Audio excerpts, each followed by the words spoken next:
There can be only one. You want burgers, hot dogs, some chicken, and ribs. Yeah! Yeah! Yeah!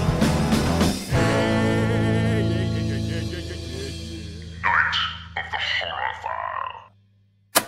Here we are, born to be kings, are the princes of the universe. No, please stop. Please stop. Please stop. The neighbor's cats are crying. I am immortal. The neighbor's cats are crying. Stop it.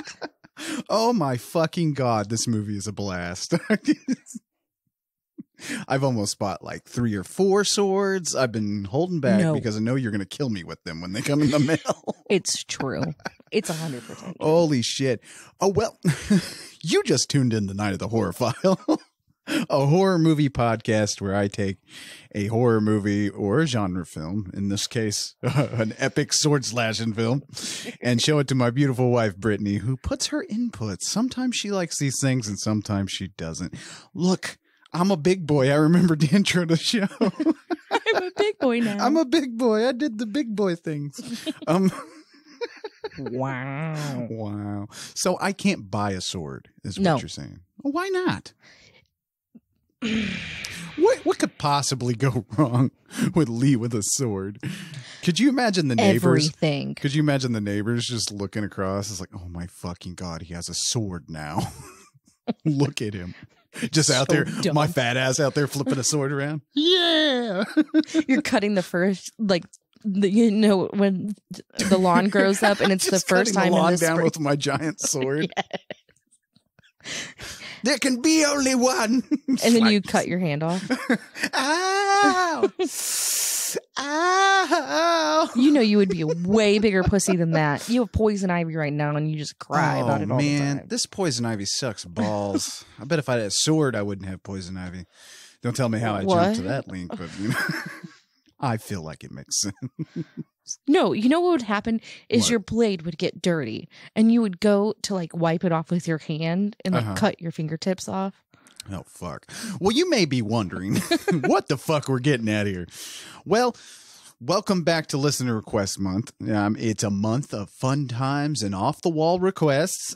Obviously, I love it. I love the off-the-wall shit. So if you guys request something crazy, be prepared to hear it on Listener Request Month because I'm going straight for those.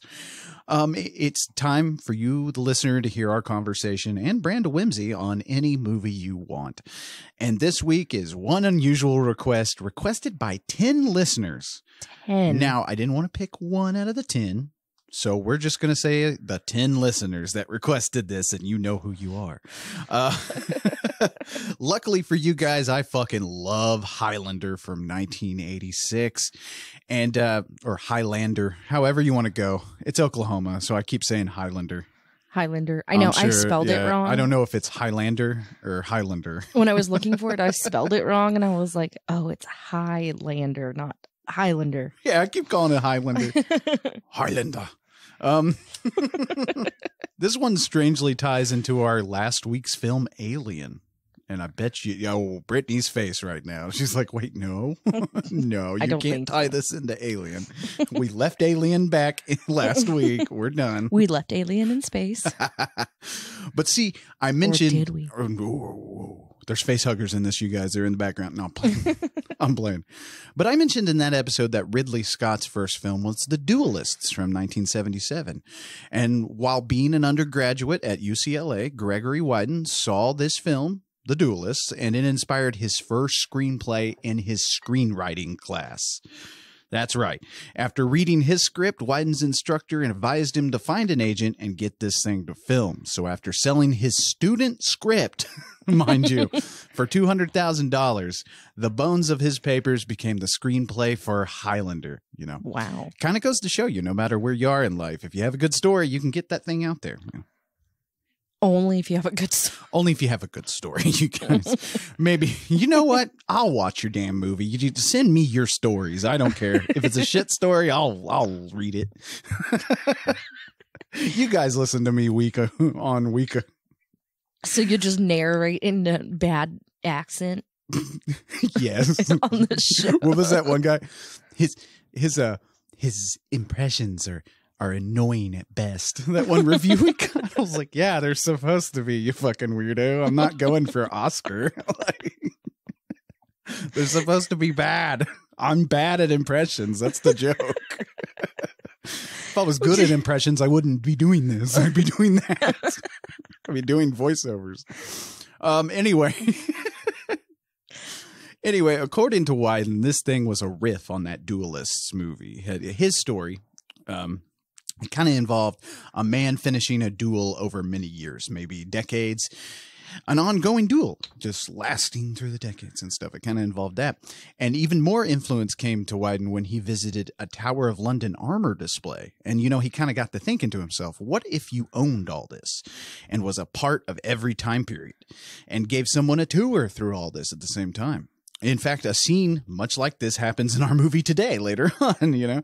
McLeod has that whole armor room that includes all the things he was a part of. And all the things. Yeah, I love that. Now, the original screenplay Wyden wrote differed a lot from the story we get today. It was initially darker and actually more violent. Like it was a lot more serious. I'm not saying this one isn't serious, but you know, it does give you a little bit of fun. There's a lot of fun parts. But what we get today actually inspired a long-running franchise that I'll kind of touch on at the end of the episode and throughout.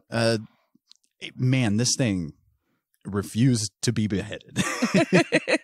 This obviously is the best. The first Highlander movie. This is the best always. Out of all of it. Always. And I love this movie. The sequel, it's okay.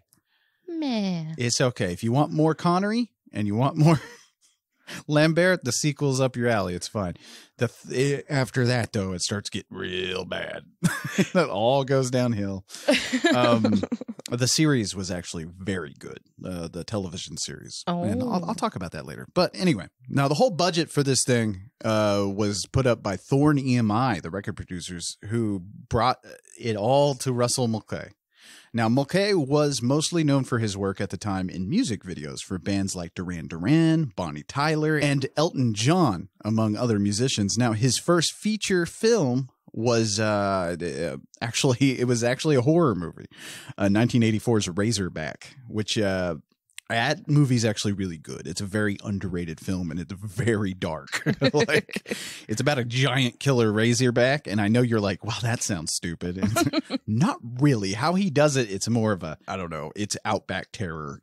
There's rapists. It's all sorts of fucked up. Okay. I actually have it, but we will get to that movie at some other point. But anyway, working under the original title at first. The original title for this was Dark Knight.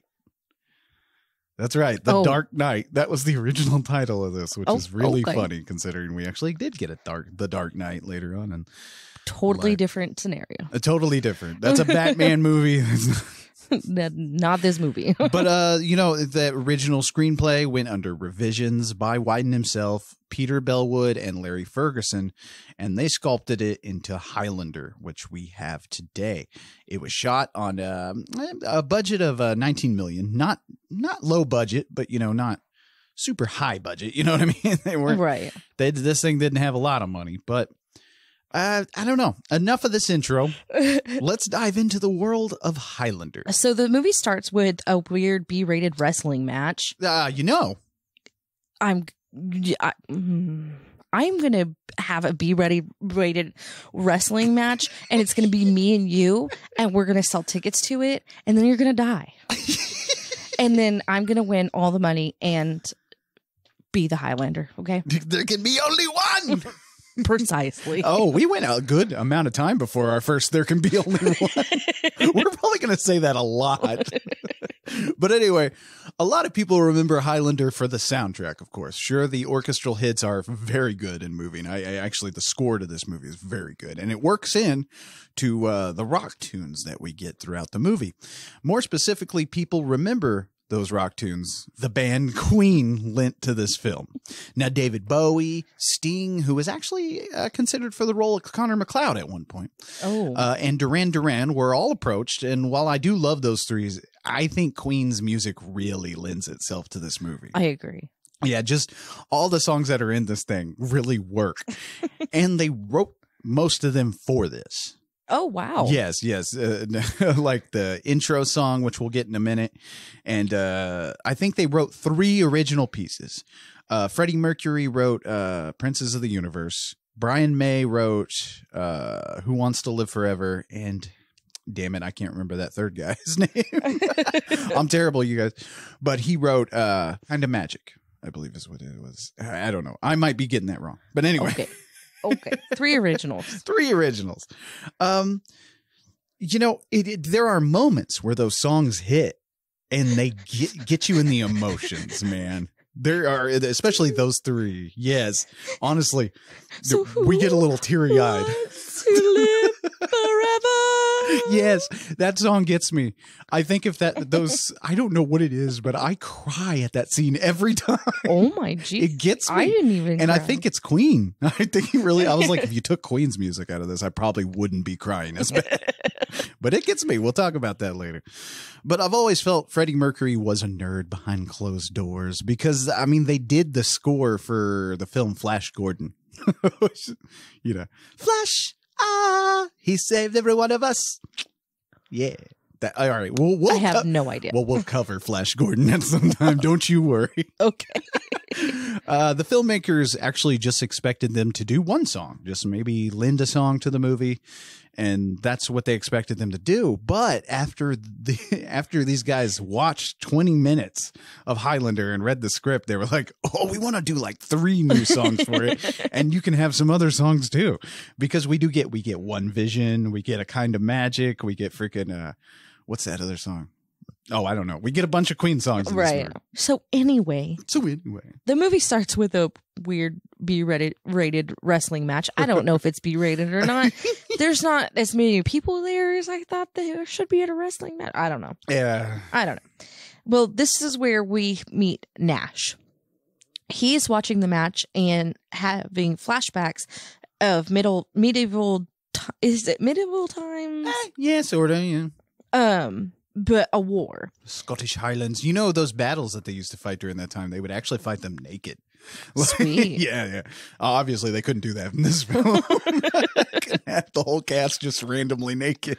It's like, what the fuck? That'd be a little more interesting. I'd like to talk about your feelings about Lambert because I haven't met anyone who thinks he's hot.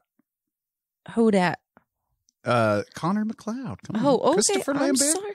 I'm sorry. Christopher Lambert.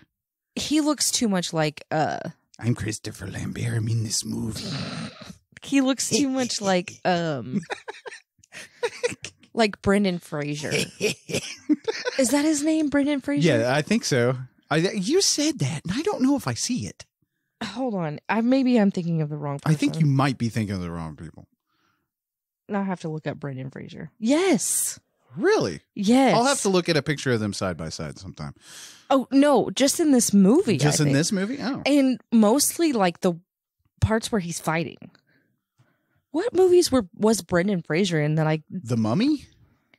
Maybe. Which is really funny because that a person who worked on this movie went on to work on the Mummy movie, and I'll talk about them in a little while. But yeah, seriously. I'll have to look side by side. I'll have to show you. Anyway, Nash gets up and leaves and goes to the parking garage. I went to the parking garage. Anyway, I'm sorry, you guys. Doesn't talk like that. No. That's my shitty Lambert impression. If you've seen Mortal Kombat, I think I get it from there because in that movie he does that laugh where he's like, anyway. So you say B-rated, but those wrestlers you see are actually, well, they're famous amongst wrestling fans. That's the Fabulous Freebirds, Michael P.S. Hayes, Terry Gordy, Buddy Roberts, and they're versing Greg Gagne, Jim Brunzel, and the Tonga Kid. So, yeah. Sounds pretty B-rated to me. You're like, there's no Hulk Hogan. Which, strangely enough, Hulk Hogan was actually considered for the role of Connor McLeod at one point. Oh, no. Could you imagine that? Ew, no. There can be only one, brother. Eat your vitamins. Say your prayers. What's that? I'm going to cut your head off. What's that he says? Brother. What is it that he says in the porn? And the sex tape. Oh, I ate too much pork. There can be only one because I can't come again after this. I'm going to have to lay down. Bam. Oh, shit. I ate too much pork. Oh, shit. I can't wait till we cover Gremlins 2 because there's a scene where I know this came out of nowhere, but Gremlins. Gremlins. What the fuck? Oh, there can be only one. I'm sorry, you guys. That shit's funny to me. But so the opening credits, though, we didn't really touch on that. That red on black on the opening credits, that was a placeholder. Like that, it was supposed to be more elaborate than what we get, but they were like, "That kind of looks good. Let's just fucking go with that." So, and immediately, once the credits start, you get that fucking Queen song, "Princess of the Universe," which I shittily sang at the top of the show. Oh yeah, yes.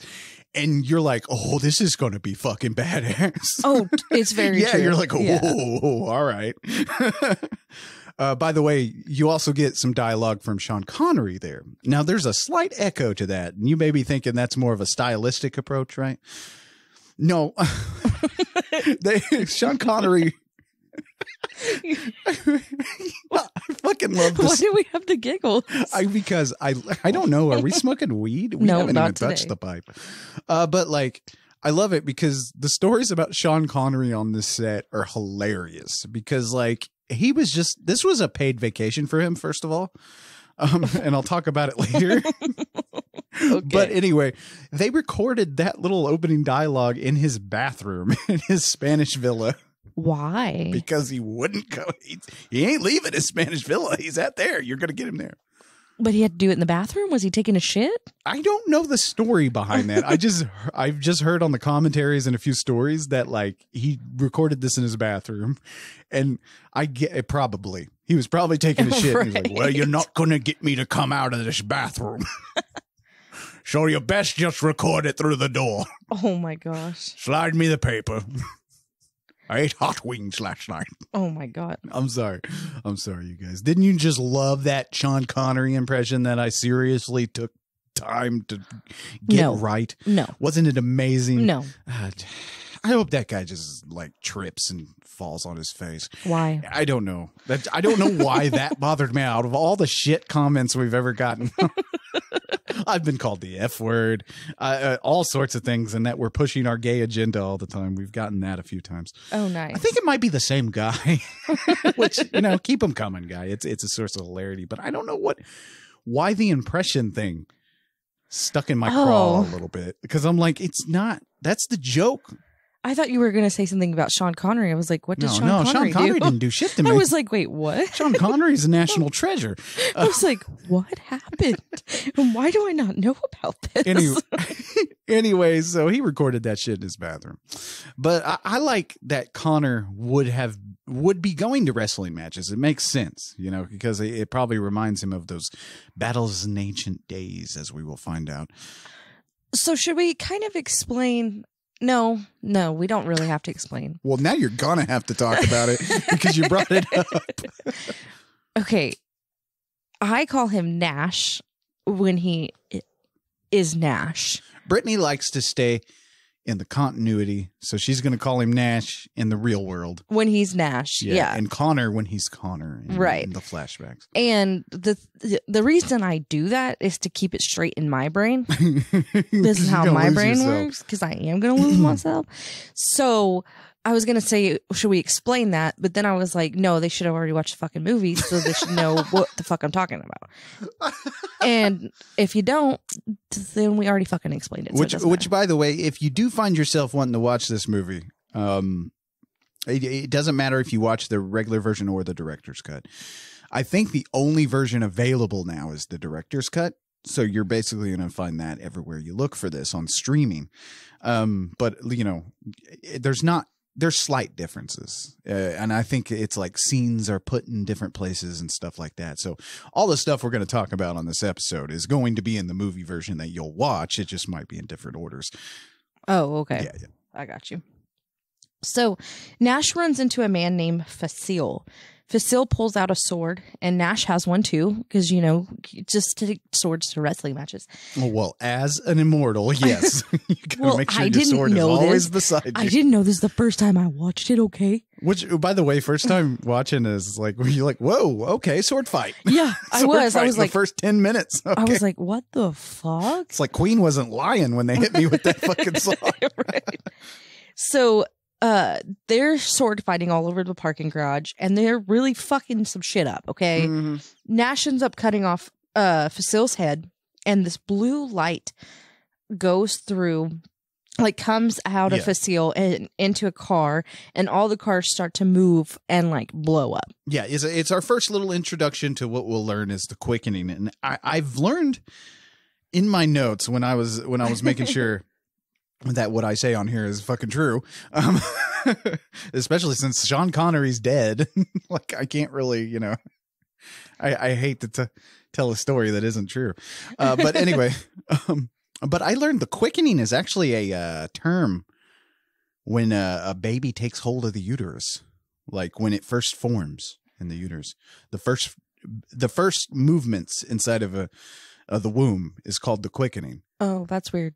Yeah, I don't know how it relates to this movie, but it disturbed me for some reason. I was like, I've never heard it called that. Me like, either. Did this movie ruin it for everybody? It's like what you're feeling there is the quickening, and like the dad's like, "Yeah, we are, yeah, Highlander."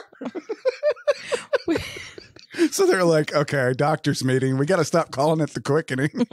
Doctor's meeting. This fucking movie ruined it. It just changed all of textbooks ever. Yes. Okay. Anyway. Hell yeah, Highlander. You are too much. There could be only one. You know it happened. You know it happened. Okay. Oh, man. But the idea of these immortals... Sorry. The idea of these immortals fighting for their mortality is a pretty cool concept that you don't really have to flesh out. I mean, you get it. Like, I think Sean Connery throws a few lines to explain it a little bit. Right. But, you know, it's not fully fleshed out. And you don't need it to be. No. Because, I mean, I don't know. In my mind, I just assume every now and then there's an immortal born and there's this thing where they kill each other for the prize or mortality, as we come to find out later. It's not hard to kind of grasp the concept of this thing. No, it's not. A very easy story, and I enjoy that because it could be convoluted, and it does get that way in the sequels. Like, it gets very convoluted. They try to explain things, and it's like, nah, man. I didn't need an explanation. Yeah, I don't need to know this. They make them aliens in the sequel, by the way. What the fuck? Yeah, like it starts on another world, and immediately you're like, no, don't do this. But anyway, I do love this line Sean Connery gives later, which we'll talk about Connery in a little bit. We're talking about Connery like this whole thing apparently. But you know, his reason for why this is going on is basically he just says, "Why does the sun come up? Who knows?" And like that's perfect for this movie. Like, don't think too hard about this shit, you guys. I asked you something and you were like, it's because it's Highlander. Yeah. It's a simple explanation. It's Highlander, man. Don't worry about it. A wizard did it. I think even McLeod even says it in one of the flashbacks where he's like, it's a kind of magic. It's like, right. Yeah, it's perfect. There's no other way to explain it. No.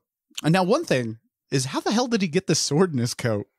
He That's does this multiple times. He's got this giant samurai sword in his fucking coat. I don't know. He like lives for 7 million years. Like, I think he could put a sword in his coat. Okay, good point. Good point. So then our next scene, we are thrown into 1536.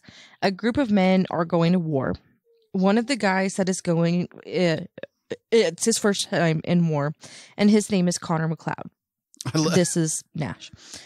His girl wants him to come back in one piece and makes his friends promise. Which I think one of his friends, which I think is his cousins, one of his friends is like, Yeah, we know what piece that'll be. Like, are you talking about his cock, man? Yeah. So he's just gonna bring a cock back? He's just gonna bring the dick Hey, back. we cut it off. Here you go. He died in battle, but his cock is perfectly fine, as you can see. Probably. That's probably what they were thinking. Ugh. Times were hard back then. Hard. Anyway. So then we get to meet the enemy and the leader, which is Krugen, Yes.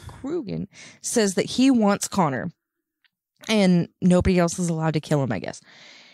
They start the war and no one is fighting Connor. Yeah. At all. And at first I was a little confused on that, but then I was like, wait, no, Clancy Brown just fucking said Yes. like, not to touch him. Right. The enemy leader comes up and sorry, let me start that over just a second.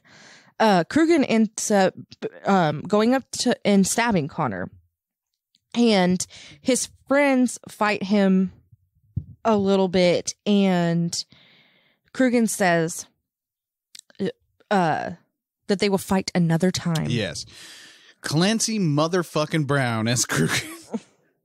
They said Clancy Brown got real method with this one, and other cast members really didn't like hanging out with him much for the most part. He literally became the Krugen during shooting and stuff in some parts and was a little unapproachable. Still a nice guy, though, I heard. I still consider this, I don't know, I feel like this is one of his best works because, and he almost turned down this role, though, mostly because of the prosthetics that are required later on. Clancy Brown had just finished portraying Frankenstein's monster in The Bride from 1985, and the prosthetics on that film caused him to have a severe allergic reaction. Oh. Yeah, so luckily they were careful with this stuff on this one. Oh, good. So Brown also based part of his performance off Arnold Schwarzenegger's role as the T-800 in Terminator from 1984. And you can definitely tell that when he's in modern day, when he's walking through and stuff like that, especially when he's in his hotel and shit like that. He's even wearing a gray shirt like Arnold wears in that fucking movie. Oh, okay. But I could see him playing Frankenstein's monster. Oh, yeah. Because he's a big dude. If you haven't seen that movie, The Bride from 1985, the biggest reason to watch is for him. Like, he does an amazing job in that movie. Yeah. So back at the parking garage, Nash is in a car and he's speeding off, but the police stop him and he gets manhandled.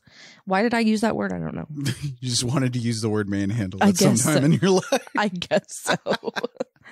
So when the officer tries to handcuff him, he punches the officer. Then he gets a gun pointed at his head. And then we're back to 1536. The priest goes to see Connor and says that it's over. Connor's woman screams and freaks out, and his friends grab her and say that he is Highlander, and the last thing that he hears doesn't need to be a woman wailing. God damn. I was like, shut your trap, woman. Yeah, that's basically what he said. Let him die in peace. God. We brought him back. The dick is there. You're good. Just calm down. But she thought the dick was dead, okay? True. It's kind of weird. Like, I know you're not supposed to really think too hard about this, but it's kind of weird that Connor wouldn't have known he was immortal. Like, does that mean you get your immortality at a certain time? It, like, kicks in at a certain point? No. That's not how I saw it at all. You didn't? No. How did you feel? He was born in the 1500s, and this was the first time he ever, quote unquote, died. Okay, so you have to die to become the immortal? No. Okay. He was already immortal, but this is the first time he was ever killed. Oh, I see what you mean. So but that means he aged, because he wasn't. I mean, he didn't come out as Christopher Lambert. It's my birthday. Oh my God. That's what I'm saying. He was born. Okay. And maybe at a certain, like, you get to a certain age and then you stop aging. No. I'm very confused. I think. How did you? Yeah. Okay, so like Juan later on, you can tell he's a little bit older. Right. So maybe. Okay, the way I see it, let me explain it a little bit better. I'm 31 right now. If someone killed me right now or tried to, and I was immortal, the first time I died or the first time the quickening happened, Okay. I'm this age forever. Oh, see, what's really funny is what you just said there did get explained in a novel that Okay. goes along with this movie. So I was right? Yes. So I'm very shocked because you never read this thing. And No. like they do try to explain it that way, where basically you age kind of slow. Yeah. You age, but you don't stop aging until you kill your first Highlander. Until you kill your first Highlander? Yeah, until you have the quickening. You feel the Oh, quickening. okay. Then you stop aging, which explains because like, we see in that scene later on when Ramirez first meets him, he's like, what you're feeling is the quickening. Right. When he's on that mountain and the lightning's hitting him. Uh-huh. Maybe that's when he gets his I have no idea. immortality. I don't know. It's fun. I think he was immortal before that because he didn't die. See. That's what I'm saying is I think this is the first time that he was been killed, stabbed, attempted murder, whatever the fuck you want to call it. Attempted murder. This is the first time that They brought the Kurgan up for manslaughter charges. Yes. This is the first time. Uh-huh. And so he stops aging after that. Oh. In my mind, that's when he stopped aging. Oh, okay. Like, so your first death, you stop aging. Yeah. Oh, yeah, it makes sense. Okay, I can see that. So it's the death of your growth.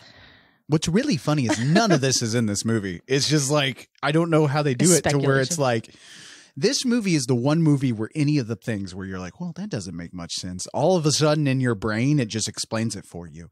Like, no matter how you want to explain how this shit works, Right. it just happens in your head and you accept it and move on with Highlander. You don't dwell too long. You kind of have to. Yeah, it's a wonderful movie. I don't know how that gets achieved, but it does. Yeah. So that's how I see it. So now we meet Brenda. Brenda. She goes to the crime scene and she is pissed because they did not call forensics at the time that they called homicide. Mhm. So she's investigating it and she finds, she sees the decapitated body and starts looking for a weapon. She ends up finding the sword under a car, not Didn't he put that sword above a light fixture? that sword. That's right. Found She finds Fassel's sword. Fasil's sword. Yeah, that's right. I'm sorry, I got that And confused. Nash should put his sword, like above light fixture, so he could come back and Yeah, get he it hides later. the sword like a teenager hides things in high school. He just put it above the light fixture. They didn't find it. Okay. Oh shit! I gotta stash my weed. The cops are coming. I mean, they didn't find It it. worked. I guess Right. cops in New York don't look up. I guess. They're like chickens. If they look up, they'll drown. Oh my God. So, hey, protesters, that's how you defeat the cops. Make them look up. Oh my gosh. So she's like in love with this sword and Yes. says that it's worth over $1 million. Yes. You can buy any of these swords for like $40 on eBay, by the way. All these swords are on there. And I was looking through eBay and I was like, $40? I could buy this sword today. And I was like, oh, the amount of anger Brittany would have if she just comes home and I'm like sitting there with a sword. There can be only one. Look what I got. This is an audio medium, so you guys can't tell, but she is stabbing me with sword eyes. I Right? was imagining cutting your ears off. You're like, with hey, this one. let me see that. It's very nice. Wow. Mommy! Yeah, fucking newspapers. Man killed with own Highlander sword. Wife has had enough. Oh god! Now this shot was actually filmed in London. A lot of the exteriors they did shoot on location in New York. Some of them, but they were, I believe, only on location for 18 days in New York. So a majority of this thing was shot in London and various other places. Like, I think they shot in Scotland. Bunch of things. Like, the thing is about this movie, I couldn't sit here and tell you which scenes were shot where because of how it's edited. Right. Like, I just And made butt. it and butt. We do get some butt later on. In our Highlander movie, we get 2 butts Did I see butt? and some titty sucking. It Oh. gets spicy randomly. I forgot about that. I think I rejected that from my brain. But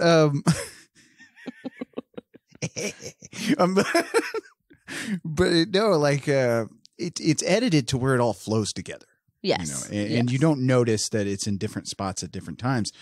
The only part is there's a scene where the Krugen and another Highlander, or another immortal, sorry, don't call them Highlanders. Another immortal are fighting in an alleyway, and you can tell that's like a London alleyway dressed up as New York, because there's like trash thrown everywhere and there's a car beaten up in this alleyway and shit. It's hilarious. Okay, can you tell? I can. It's a movie New York. Like, I can definitely tell movie New York from real New York, mostly because of the movie Maniac. That was all shot in New York. Maniac. Oh, I saw that movie. Yeah, we watched that. Joe Spinell. Yeah. Mhm. He's staring at me. He is. There's a lot of Joe Spinell in this fucking studio, man. Do you remember when you had to move that one Joe Spinell? Oh, yeah. That one. There's one little poster that we were having sex, I think. And you like looked over and there's Joe Spinell just fucking staring at you with sweat eyes. And you were like, I can't do this. I can't fucking do this. You're going to have to move that. I was like, nope. I can't handle Joe Spinell looking at me. At the police station, Nash is getting questioned. They say that he is an antique dealer, and they show him the sword and ask him what it is. Mhm. The lieutenant says that his theory is that Nash went down to buy this sword from Facile and that they fought about the price, so Nash killed him. Nash says that the man probably was just mad about the wrestling and cut his own head off. Garfield, which is one of the officers, is asking Nash if he is gay and says he went down for a blowjob. Was like, wait, what? Yeah. So this pisses Nash off and he starts to fight Garfield. And why would Nash cut the guy's head off who's giving him a blowjob? Right. Like, that's just rude.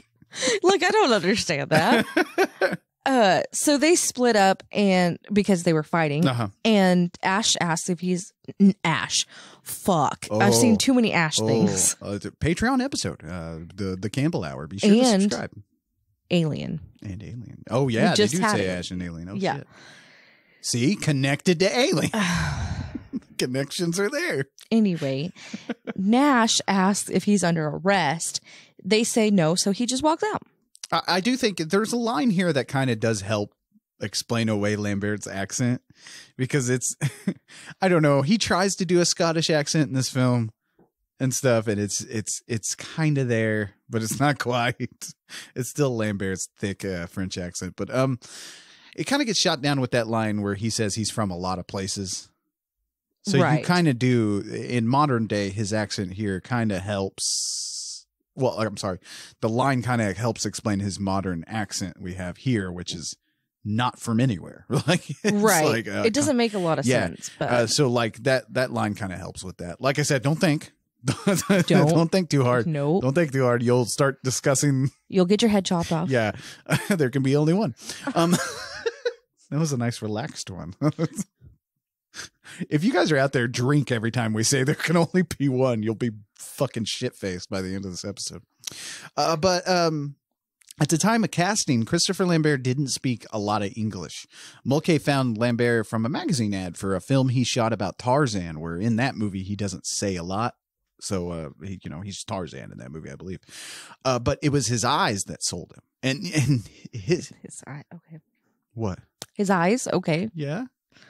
I'm listening. Okay. Keep going. You seemed like that was a ridiculous statement. Kind of. Well, he has a Lambert has a stare, man, a hard stare. Like, I don't know if you've noticed, but there's a mugshot later on that they have, and his stare in that thing is scary as fuck.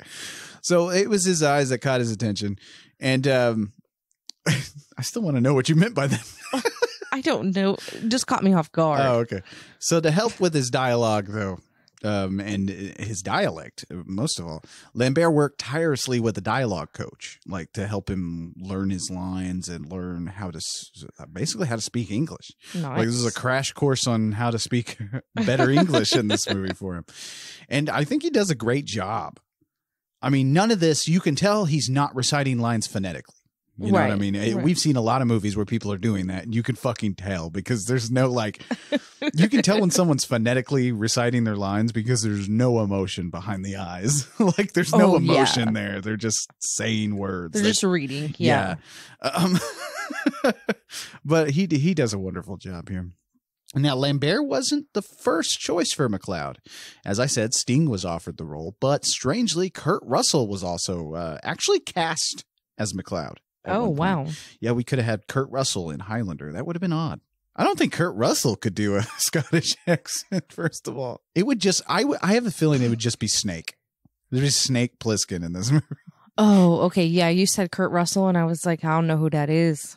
Oh, damn. My brain is like, damn. We got to do a Russell Rules month or something like that. We'll do at some point. no. But anyway, he was actually cast in this, but I think it was Goldie Hawn who talked him out of it, and he chose to do Big Trouble in Little China instead with John Carpenter.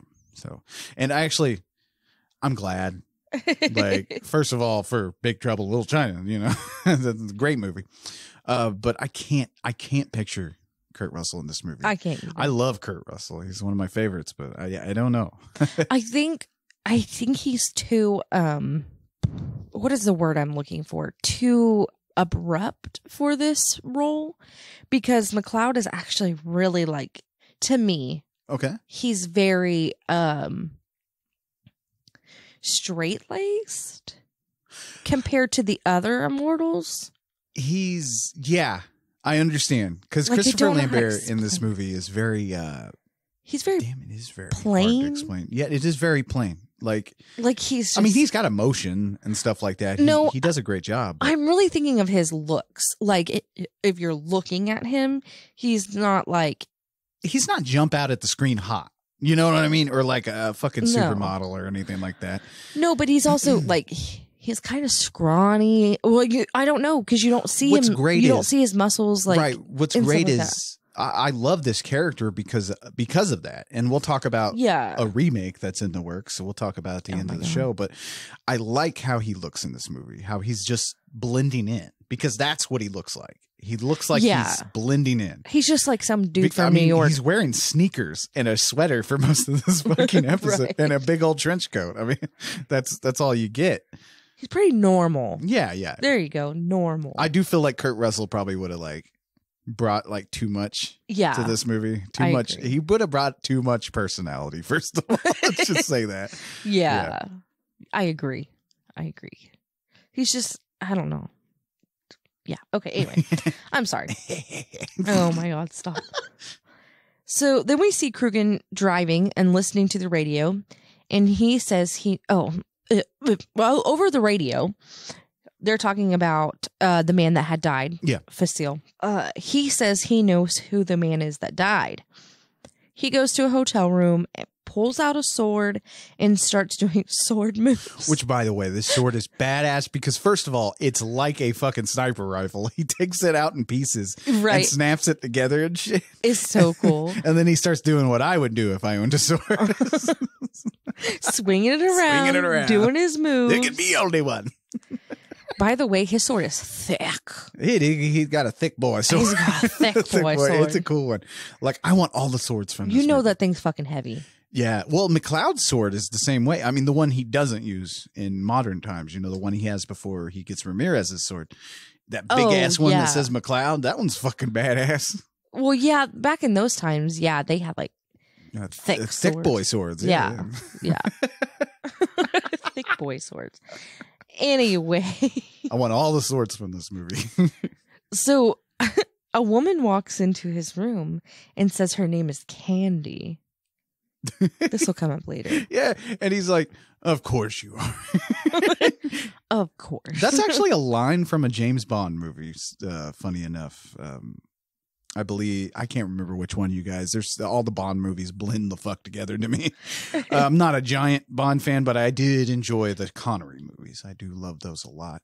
And one of the Connery movies, he says that to some. It might be Goldfinger. Or no, that's It doesn't matter. You don't have to figure it out. Just, that's true. Okay, let's move on. We're not talking 007. I here. know, like what?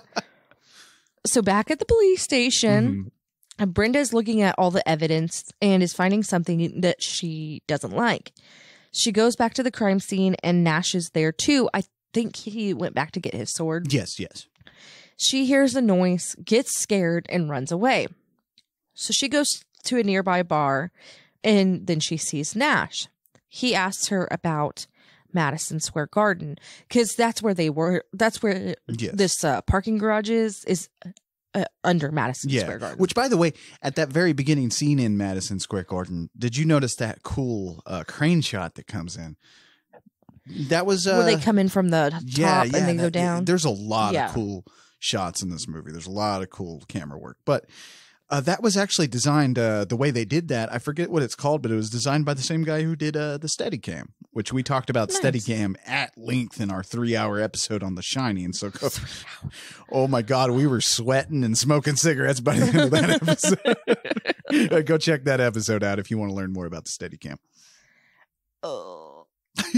So he asks her if she goes there often, and she's freaked out and thinks he's following her. I mean, he is.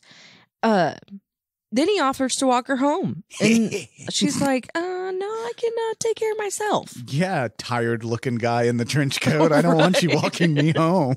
And maybe murder suspect. This is not a good idea. Right. I can't remember the woman who plays Brenda in this movie. I actually sadly didn't get a lot of info on her. But oh, wow. But Karen Allen almost played this role, which if you guys know, I mean, everybody knows Karen Allen, I hope, from except for Brittany. She hasn't seen these movies, but from Indiana Jones, Raiders of the Lost Ark. She plays Indiana Jones' girlfriend in that. Nice. But in this bar, if you notice, there's the light coming through the fucking windows here that is like incredibly unrealistic. Like all the beams of light coming from like the bottom of the window and shooting up to the fucking ceiling. Oh, yeah. It's a great style and I love it. There's that TV in the background playing things and it's a great shot. Like I said, there's a lot of great camera techniques in this. And that's, this whole scene is straight out of a fucking music video. And it of course, because of Mulcahy's background, you know what I mean? I mean, obviously, that's where that comes from. In fact, all the stylized scenes and quick cuts in this film suggest he edited it like a music video. Like, you can tell. Like, I don't know. To me, it just seemed like a bar that was lit up from the New York lights. Oh, okay. I forget. I'm the only one who really, like, takes notes on style and stuff like that in these movies. No, but I was wondering why the lights were shining through at first because I thought it was daylight. And then I looked at it again and I was like, oh, these are just the lights from the neon light signs outside. And you went music video on me. Oh, yes. Oh, it's just funny to see the different way that we see these movies. It is really funny. I love, that's what I love bringing that to you because you're like, well, I just thought this. Like, yours is so complex, and mine's like, because it's not a disappointment. Because that's the whole point of this fucking show is somebody who loves these fucking things and eats them, and you over there who's like, I watched it. It was pretty good. It's great. It's fucking great. That was a movie. Yes. Nash leaves the bar after Brenda. Brenda waits in hiding, and she follows him the way that he's going. He ends up stepping into an alleyway. He knows that she's following him. He grabs her when she walks by because something's wrong. Yeah. Then Crugen pops up and tries to hit him with a sword. Crugen and Nash fight. And is it Kurgan or Crugen? The Kurgan. Oh, so I've been saying it wrong the whole time. Say it wrong. It doesn't matter. I'm sorry. It's okay, everybody. I do love how he pops up and he says, like, nice to see you again. Right. Well, the police show up in a helicopter. Kurgan runs off and says that he will find the Highlander another time. Brenda has a lot of questions. And Nash tells her to go home and never follow him again. Who was that fucking Frankenstein looking to? Right. He says that she's the only one, that she only has one life and she needs to value it. Which he does warn this lady like a bunch of times. He's like, fucking go home and go to sleep. We're trying to cut each other's heads off, ma'am. This is kind of a thing. You're going to have to go. But I love this cop that interrupts the whole thing in this helicopter, he cracks my shit up because he's kind of like, "Oh, don't run away." He's like, "Hey, you, hey, don't run, don't. Hey, Come back Oh, here. that's actually a voice of one of the producers, ADR in that. So of course the swords, when they smack it into each other, well, it's a pipe here. There's no sword, but when they clash, you see these sparks flying off in a badass way, man. Oh yeah. I love this. I loved it when they did it in old movies like this. You don't get it much in movies nowadays with the CGI swords and. It's not great. But you always would get these sparks when people would sword fight, and I fucking love it. And they achieved this by running wires up from a car battery on the ground next to the actors. Ran wires up to the swords, so when they would touch together, the prop swords, they'd shoot off these sparks. Oh, because that's safe. But it looks badass. It looks cool, but you might get electrocuted. But it's okay. It's just a jumpstart to your heart. Fucking Who dumb. wants to live forever? Apparently not these people. So now we're back in 1536. Mhm. Connor's alive, and everyone thinks that he has the devil in him. They jumped the witchcraft really fast, especially Really? his wife, girlfriend, whatever you want to call her. But Yeah. wouldn't she be happy? Right. Like, wouldn't you be like, "Oh, I prayed for this" or something like? I don't know. Like, I don't know, but I wouldn't call it witchcraft. I don't think they knew about witchcraft back then. It was the devil. yeah, That's what they kept true. saying.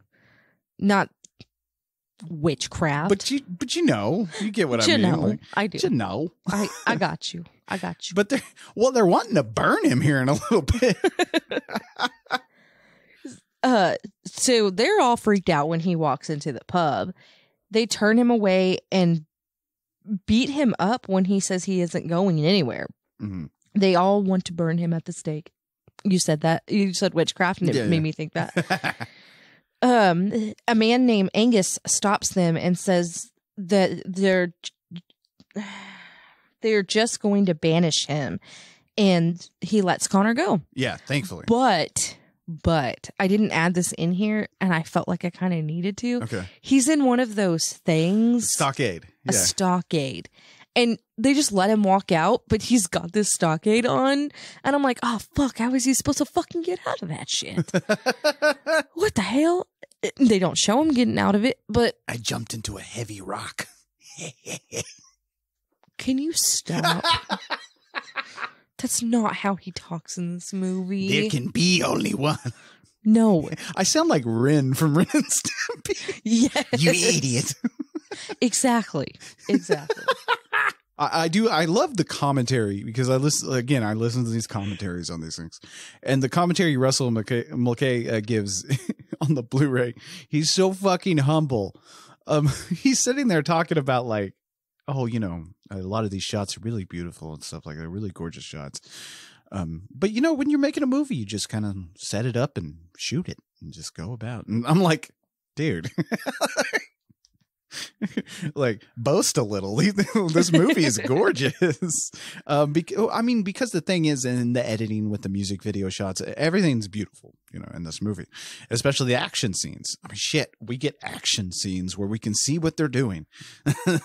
Like I said, and I love watching these old movies because they're always zoomed out and you always get to see exactly what the fighters and stuff are doing in these fucking Right. Unlike that whole Christopher Nolan Batman series where I couldn't tell you one thing that happened in a fight scene in those movies.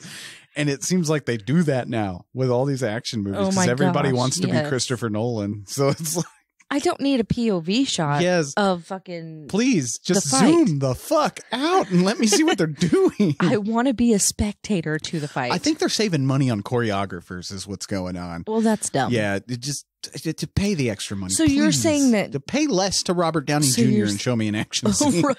So you're telling me Uh-huh. that these actors don't know how to act. Oh, And good they're point. just proving it. Well, you could save a lot of money on choreographers and stuntmen. They just- yeah. And Because can't honestly, people do their own I love stunts? it. I love it in this movie because, well, you know, you can't have Sean Connery trying to do a stunt and fucking killing himself. It's Sean Connery. Sean Connery can't afford to break a leg because he's in other movies. Is why the stuntmen came in. You know what I mean? You didn't. The actors were a high priority because they were doing other movies around the time they were probably doing your movies. So that's where a stuntman's work is very important to a movie set. Because, hey, you know, this guy doesn't have to break a fucking arm doing a dangerous stunt. And this dude right here knows how to do it without breaking an arm. So Right. let's fucking pay the stuntman some extra money, you guys.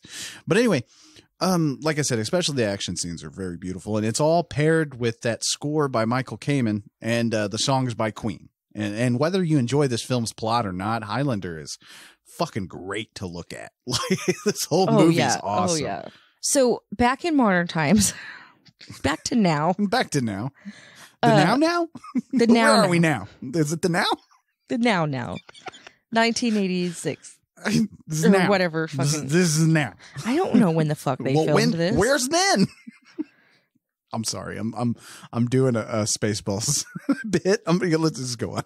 Let's go on. Buy the sword. Really? I can buy the sword? Yep. Oh, I can buy the But sword. when everybody. it gets here, there can be only one. yeah. Oh shit. Brittany's gonna feel the quickening.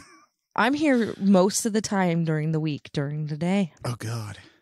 All I'm saying is if somebody breaks in and my naked ass comes around the corner with the fucking Highlander sword screaming, They're gonna there can be shoot only you. one. Yeah, that's probably how that would end up. I like to think that'll scare him away, but that's probably how that'll They're work. just going to shoot you. Ow, my fucking arm. They just leave. Ow, they take my sword. Oh, Leave the gun. I paid $40. Can I have my $40 back, please? No, now I'm taking your TV. And your turtle. Oh. Anyway, we're at Nash's apartment. Yeah. It's huge and has lots of old His artifacts. fucking mansion apartment. Or antiques or whatever you call them. Nash. He's got a lot of things. Yes, he does. Nash, well, I mean, you'd have a lot of things living forever, you know what I mean? I guess so. But Nash O'Connor literally lives in the nicest apartment available in New York, I think. This thing would probably cost around, like, I don't know, triple the $1 million. Fucking no. The set designer actually went on to work on the Brendan Fraser Mummy movie, which I mentioned earlier. Oh, that's funny. So, and there are sets like that because they design each of the sets to accommodate the camera. Like if you notice, like all the camera techniques, the sets are built in a way to where they accommodate that stuff. Sure. Like they had pull away walls, especially in the castle scene you'll see later with Heather and Ramirez when they're sitting in there. That thing had pull away walls so they could enter the castle through the side of it and that's stuff cool. like that. So that a lot of camera work here, I think, goes unnoticed. Like there's a lot of cool techniques they really deploy here. I mean, yeah, there was cool coolness. I'm sorry. Oh shit. Anyway, flashback. Flashback time. Connor is living with a woman named Heather. Uh-huh. They're having sex, and a man named Juan Sanchez Villalobos Ramirez. Which he jumps over them while they're having sex. And I gotta say, like, come on, Ramirez. One fail swoop of the fucking hoof and you've just killed, like, the Highlander's girlfriend. Right. Now what? Oh, shit. I I'm done sorry. fucked up. Well, I'm Ramirez. Nice to meet you. I've come to teach you things. You're a Highlander. Oh my gosh. Anyway, he says he's there for Connor. The lightning and thunder start, and Connor is being struck. Yes. And Juan tells him that this is the quickening that he is feeling. And I was like, he came really hard, apparently. That's what it is. They're all It's coming. the aftershock. They're all coming in this movie. It's the It's the aftershock. aftershock, the quickening. Ah, here comes the quickening. Oh my God, that's so terrible. There can be only one. Oh. I mean, sometimes there's like 2 or Yeah. 3 spermies that make it up Yeah. there. And Well, there can be only one go, and then I need a cool down, and there could be another Another only one. It's not as strong as the other Well, one. the quickenings can sometimes take it out of you. So you got to get some, fucking, I don't know, some Gatorade. some water. I swear to everything. The next time we have sex, and if you're like, there can only be one, I will not have sex with you again for another 6 minutes or something. Oh shit. Oh shit. Anyway. So Connor asks who Juan is, and he says that they are the same.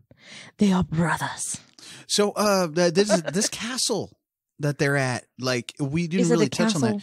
Well, okay, it's like one single castle-like structure. It's a tower. It's a tower. Okay.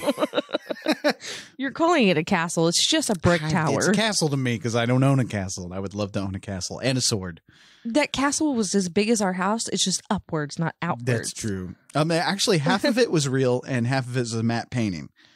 Oh, okay. Which there's a lot of matte paintings in this fucking movie. And That's cool. Again, if you've listened to previous episodes, I also appreciate a good matte painting because that means painting. That was the most Oklahoma accent thing I've ever heard. But it shows that some fucking work went into something. That's what I like. It's easy to animate something on a computer, but try to do it by hand.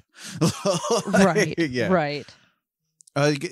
So okay, Juan here, played by Sean Connery, 007 himself. Connery was actually offered the role as the Kurgan, but turned it down to play Ramirez. I have to think that Connery was probably like, okay, Ramirez is one part of the film and then dies and leaves the movie. Okay, cool. We'll do that, and you're going to pay for everything. Now, Connery's scenes had to be shot in a week. And he made a bet with Mulcahy. Yeah, he made a bet because he was busy, and he made a bet with Mulcahy that he wouldn't be able to shoot his scenes in such a short amount of time. They completed it in 7 days, and Mulcahy won the bet. Now, Connery was paid $1 million for his week of work, so a lot of money. I think they paid for his transportation and everything. Wow. Wow. And by all reports, he kind of stayed a little drunk the entire shoot. Nice. So basically, this, like I said, was a paid vacation for Sean Connery, and you can tell he's having a good time. He is having a good time, chewing up the scenery. Lambert and Connery actually got along very, very well. They were good friends after this. Good. And they would call each other by their character names, even when they weren't shooting. Because they weren't together long enough. 7 days. I'm just kidding. I don't know. I think it's sweet. I'm just joking. That this French guy and this Scottish dude were friends. But Lambert was the reason why Sean Connery returned for the sequel. He insisted that only if Sean comes back. Okay, so legend goes that Connery actually worked with a dialect coach as well. I'm sorry. So legend goes Connery actually worked with a dialogue coach, just like Lambert did, to get a Spanish accent down. And my God, it does not work.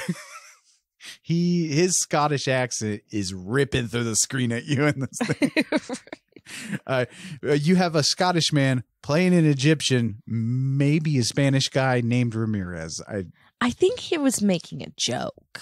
Really? Maybe. Oh, maybe. I don't know. I kind of took it as a joke. I don't know. The thing is, just like everything in this movie, we just accept it and move on. It just is what it is. You just accept it. I feel like people be bitching about something like this in a movie. I don't know. It's just, does it really matter where he's from? Well, I think he could have said he was from North Carolina, and I'm like, okay, cool. I'm from North Carolina. North Carolina wasn't even a thing then, but what? It's 1986. Oh, you're talking at the time period this movie's set in. I was like, sweetie, North Carolina's been a state for fucking ever. No, I'm talking about. I know North Carolina is the armpit of America, but we don't need to insult them that much. Oh my God, no! I'm talking about the 1500s. Okay. Oh my God, I'm talking about the 1500s, dumbass. Oh shit.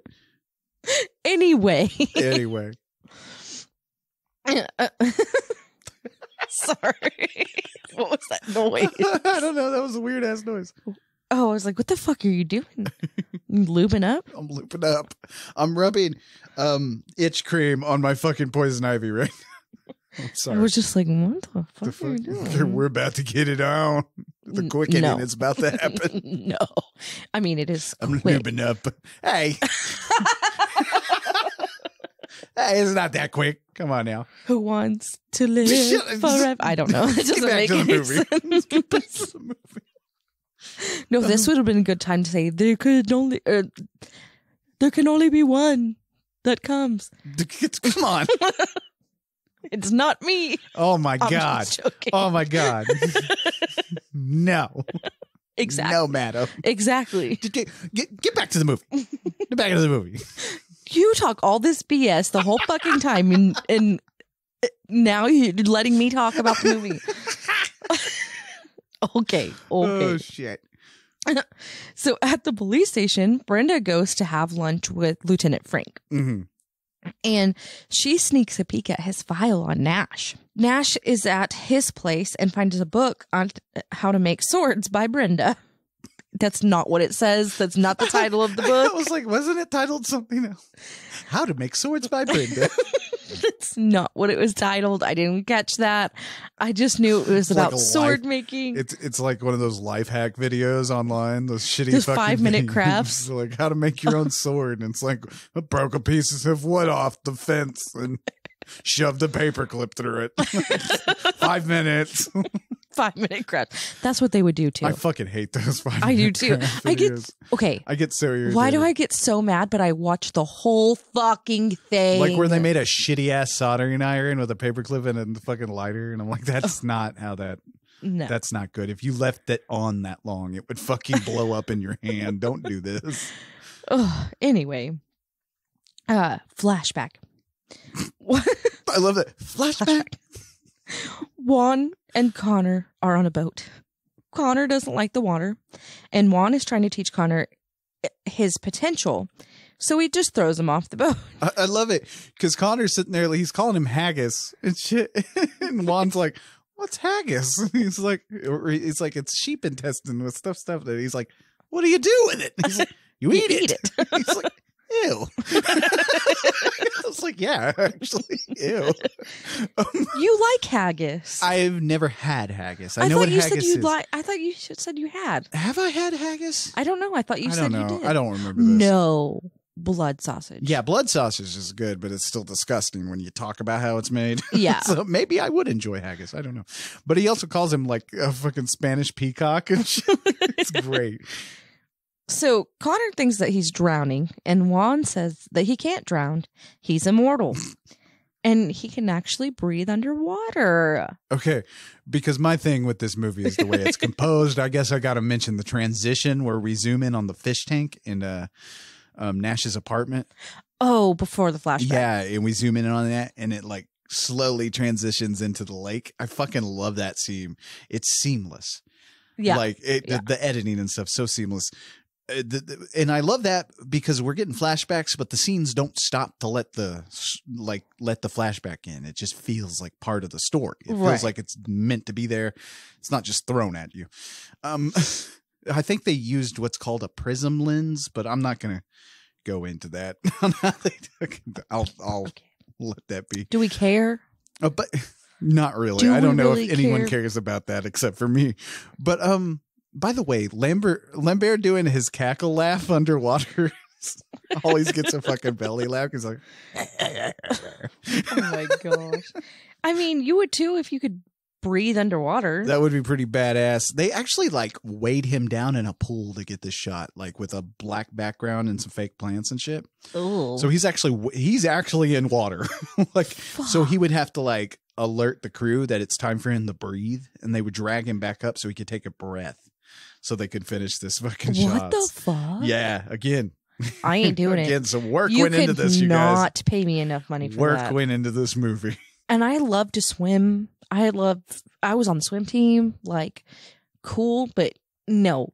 Like, drowning scares the fuck out of me. And that is really fucking close to drowning. It really is. Could you imagine that? Just, You know, one of the funniest things ever, though, that I read about this movie is Lambert is nearsighted. Okay.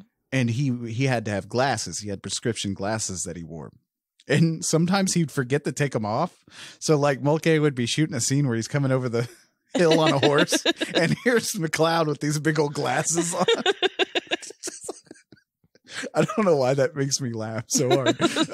He's like, fuck, we had to shoot this scene again. There can be only one, but I can't see. I can't see what I'm doing. Connor tries to attack Juan, but he is too slow. And I love that because he's like, poof, and he's like right beside him. Yes. Connor says that he hates Juan, but then wants to know how this happened, this immortal thing. And Juan says the only thing that he knows is that when that men will fear him and try to drive him away. Which I love that because, he's like, for the reason, because how you were born and shit like that. Right. Yeah. They're not going to like you. They're not going to accept you. Yeah. Juan tells him that he needs to learn to conceal his gift and harness his power until the time of the gathering. Mm-hmm. He says that when there are only a few of them left, they will feel a pull towards a faraway land, and they're going to have to fight for a prize. Yes. Now, when they came up with the idea to cast Connery, they had to set up a meeting in a hotel with him. Mulcahy was nervous as fuck to meet one of his heroes. I mean, he's like, this is fucking James Bond I'm going to fucking talk to, which is probably the reason why they paid for everything for Sean Connery to do this movie. I mean, I would, fuck, if I had the money. I mean, he's dead now, so we can't really, Sean's gone, but... that's not funny. Why am I making fun of someone's death? But Connery he was warm and stuff, and he honestly helped with some of the ideas for this movie. In fact, it was his idea for Juan to wear a wig, because that way the stunt double and Juan would match on camera, so it'll look better. You know what I mean? That's why a lot of people wear wigs in these movies. Like, if you ever see a movie where it's like, why is he wearing a wig through this? Right. It's because he has a stunt double. And that stunt double probably doesn't look that much like him. So they're gonna have to have something that makes it look like the same. Yes. Yeah. I got you. And Connery steals this fucking movie for when he's here. Oh, yeah. Like, it's the Connery show when he's on camera. I thought it was a little, to me, it was just a little out of place, but not, I don't know. Well, it's because Connery brings such a gravitas to this thing, and he's like so imposing.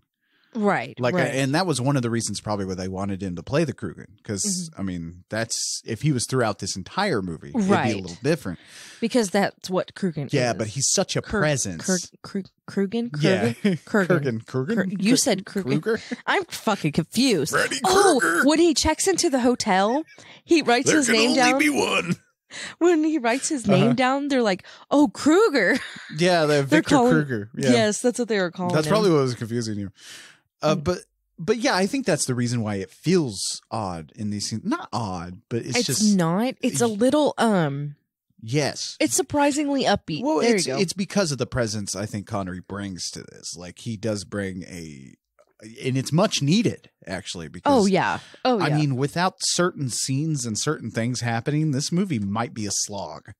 You know what I mean? I agree. Yeah, it might get a little boring, but it doesn't. Like, because you do have scenes like this with Sean Connery, and you have Clancy Brown, and everybody working off of everybody, and even Christopher Lambert does some funny shit that really brings some levity. Oh yeah, like his acting even brings levity to this. So that's why, like, I'm also not a fan that they're going. That was so weird when that happened. So sorry, but I'm not a fan of them remaking this. No. Like, because I feel like it's gonna be gritty. They're gonna make it too serious. And all CGI.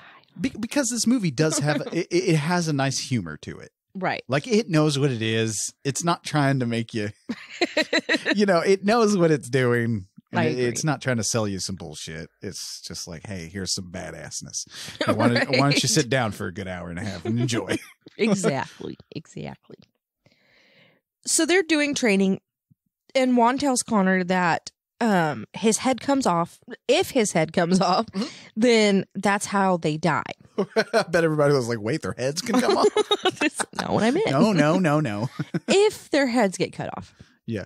So they train more, and Connor asks if it's just down to them, then is Juan going to take his head? Juan just laughs at him. Then later, Juan tells him that they must fight until only one remains. They are only soft.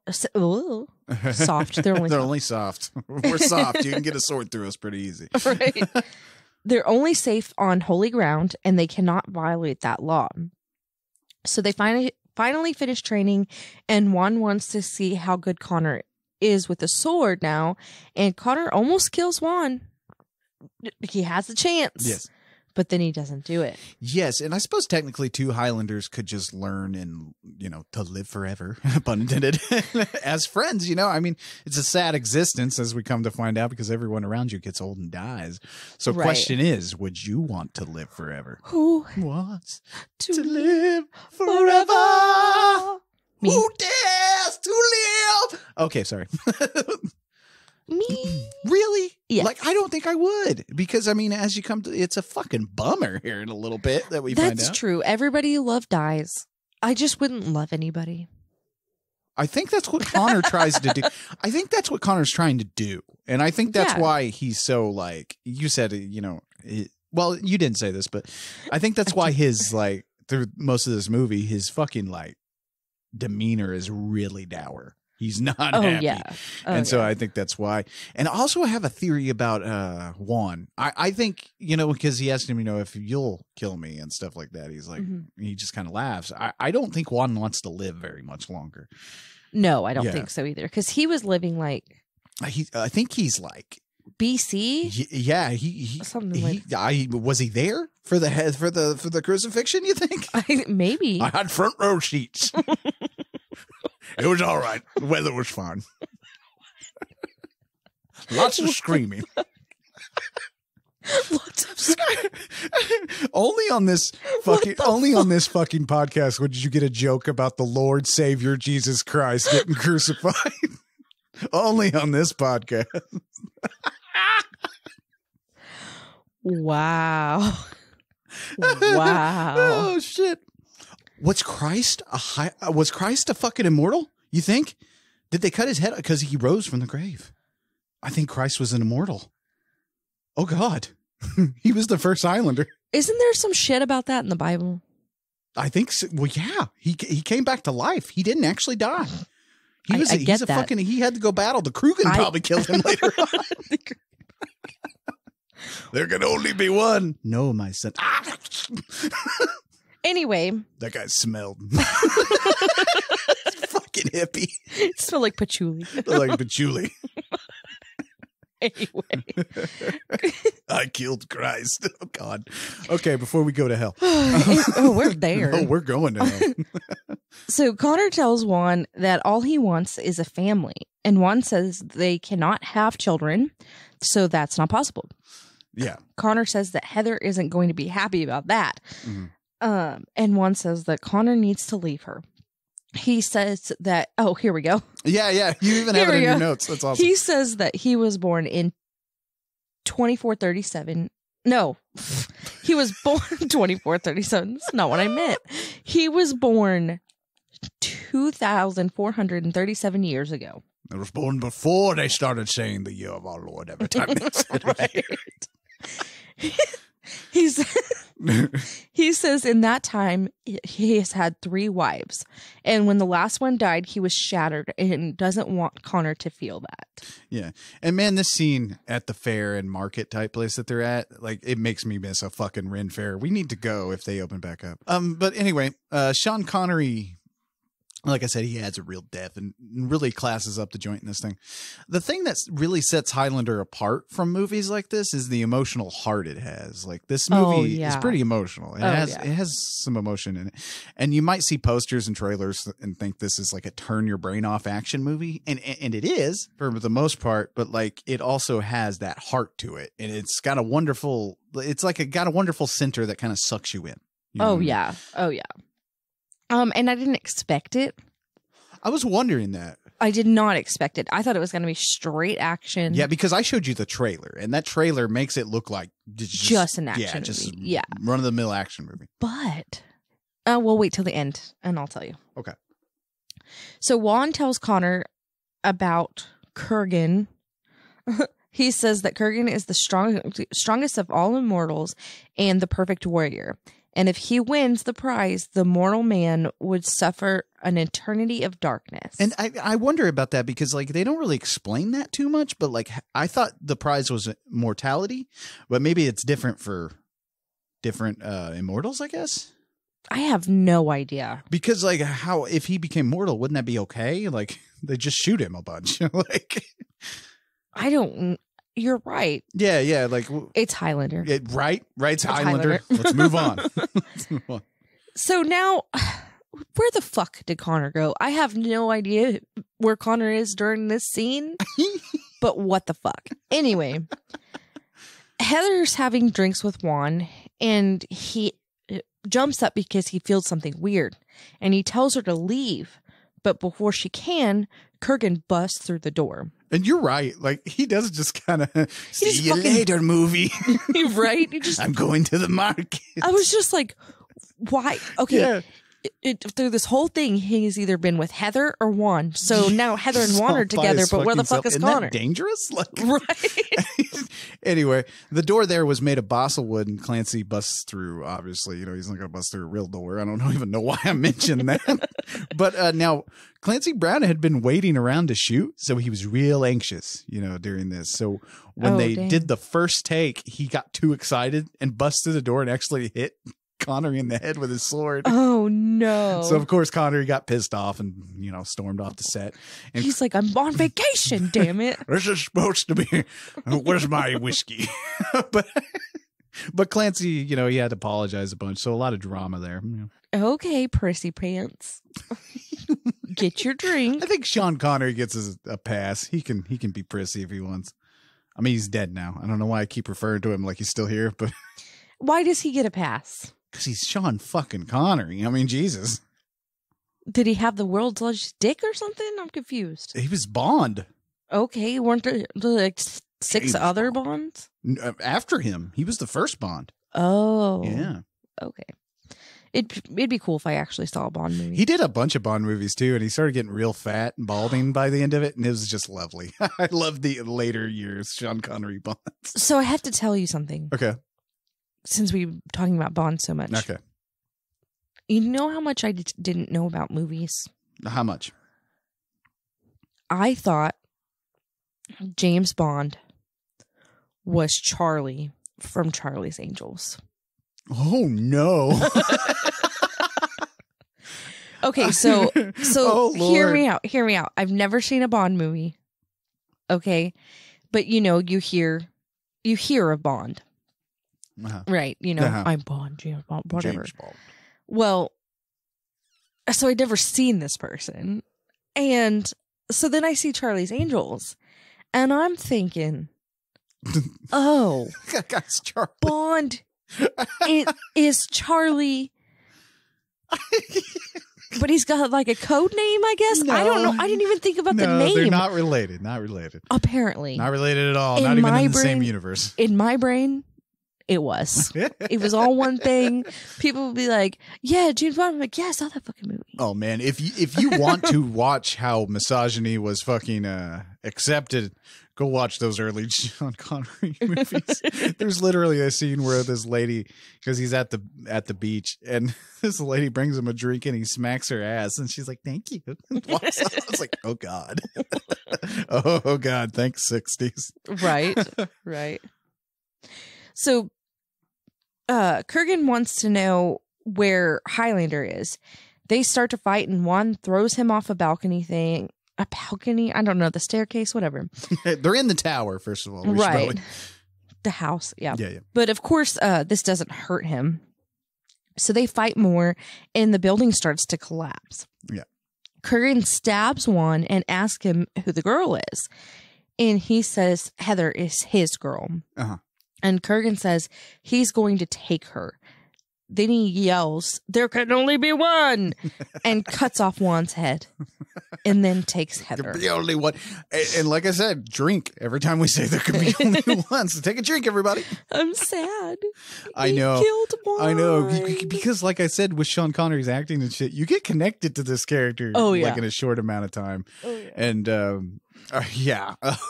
And then he rapes McLeod's wife. We don't find that out until later. Yeah, that's true. But Spoiler. Jesus Christ. Anyway, what you're seeing though during this whole scene is a lot of old school Hollywood effects, man. It's wonderful to watch. The rocks falling, those are being pulled by wires.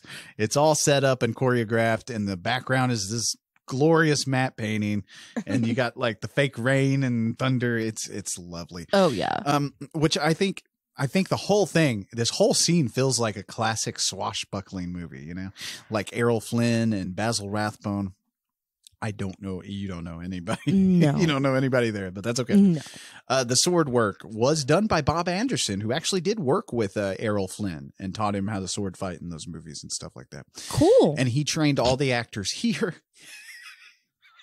I love you. But in fact, at the end of shooting, Connery, Clancy Brown, and Lambert were really good swordsmen by the end of this movie. They really good. They had 3 sets for the sequence. In fact, 3 sets. You know, like the staircase, the interior, the exterior. Oh yeah. And they're all shooting it in a way. And like I said, it's all edited together. It's wonderful to look at. And again, it's zoomed out and we can see the sword fights. Right. We see everything that's happening.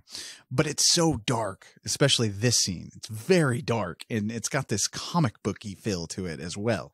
Oh yeah. You know what I mean? I agree. So back in the present day, Brenda goes to see Nash at his work because he owns this antique shop. Yeah, which I like that they made him an antique dealer. Yeah. Because that makes the most sense. Like, because what is he going to do? Own a sandwich shop? Welcome to McLeod Sandwiches. We have the one You are Ramirez so fucking Santa annoying. Fe hoagie. You are so fucking annoying. God dang it. There can be only one chips on the side. Okay, I'm sorry. Move on. I'm sorry. Anyway, she's asking him about this sword. And he asks her if she can cook. What the fuck?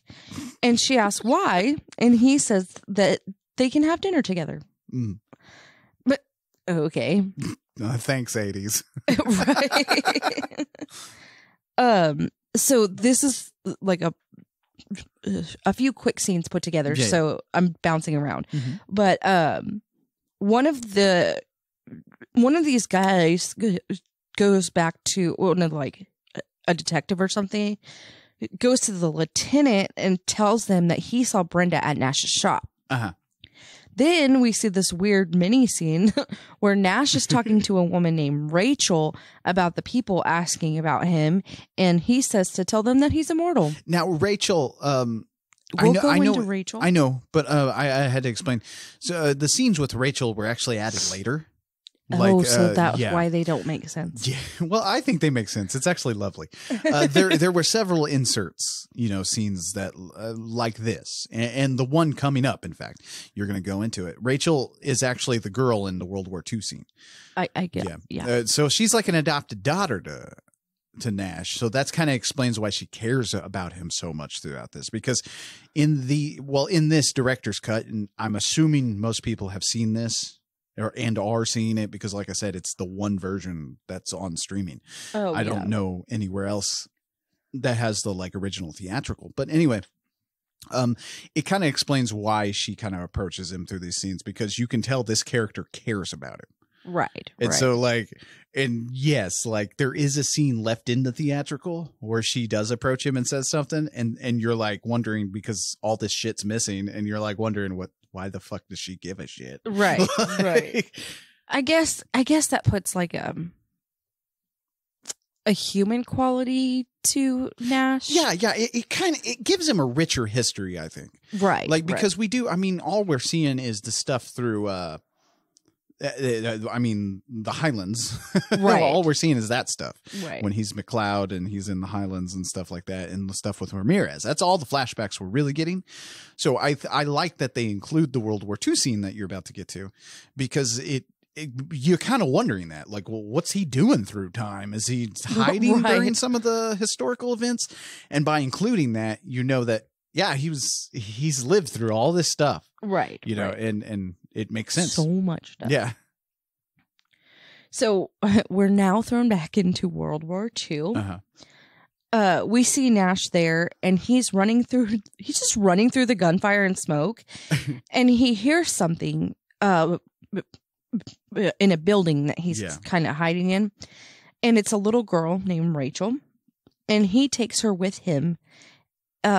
As he's walking away, he gets shot, and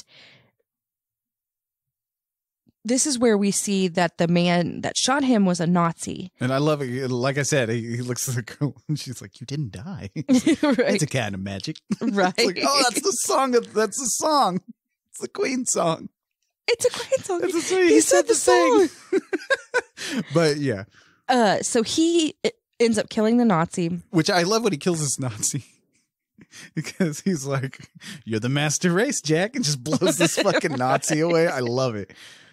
So back to present day, he's still talking to Rachel, and she says that he's lonely, and she says that he refuses to let anyone love him. Yeah. He kisses her and walks out. Yes. And like I said, you know, it is nice that they included these scenes, you know. Nah. I don't care either way.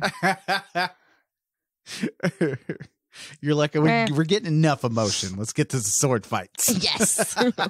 I want to see someone get their ears cut off. Oh, God. I don't know why. That's just... With the amount of torture porn and stuff that's floating around Hollywood now, like, that's probably what's going to happen in that remake. They're probably going to cut somebody's limbs off. Sweet. Feed them to him. Grind them up in a grinder and feed them to him. Now I kind of want to watch this version of Highlander.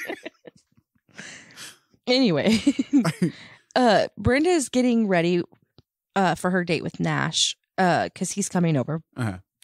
She has a gun ready and a tape recorder.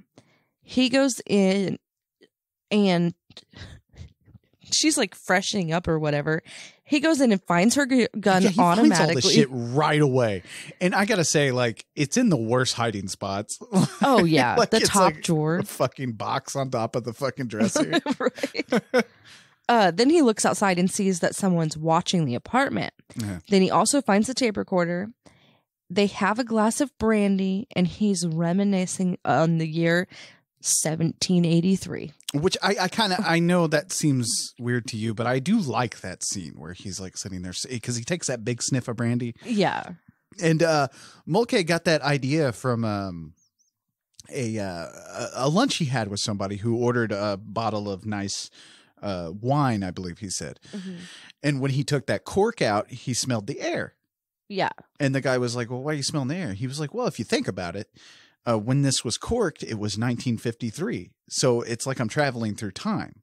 Oh, like I get to smell the air that's in there, the air between the cork and the wine." And I like that. I don't know why. That's really cool. Yeah, it's a really cool idea. So Christopher Lambert may not have been the biggest star or even recognizable here in America at the time, but he was so popular in France that the shot where she opens the door to him got an applause by the audience. They applauded him throughout this entire movie. Oh, wow. Like, he is such a star over there. And he was like a sex symbol too. Yeah. Well, the French. This whole scene was actually shot twice. Mulcahy hated the first shot, when they filmed it first, because he hated the blocking and Brenda's dress. It just all looked weird, like the original dress she wore. Oh, yeah. For this scene. I don't know what it looked like, but apparently it wasn't working for him. So they changed everything and shot it again, so it all flowed right. And I appreciate it, because honestly, Mulcahy has a great eye, because this whole scene, it's not shot in one take, but it's so fluid. Oh, yeah. Like, it's hard to explain this to you guys unless you're actually watching this movie. But most of the scenes are shot so fluid. Like that, like, I agree. Yeah. Yeah, I know what you're trying to say because I watched it recently. But... Yeah. Like I said, it's easier to have the, the listener has seen this to know what I'm really discussing here, but I think everybody gets it. We get it. We get it. Shut up. So he says it was a very good year and he brought her a gift. She opens it and it's her book. He tells her that she lied about what she does for her job. And I gotta say, that's an amazing way to fucking catch someone in a lie. Right. It's like, hey, look at this fucking book you read. Right. And he wants to know if she's setting him up. Mm-hmm. And she says that no, she's not. All she wants is the sword. And she says that she wants answers. And he says she only thinks about herself and then leaves.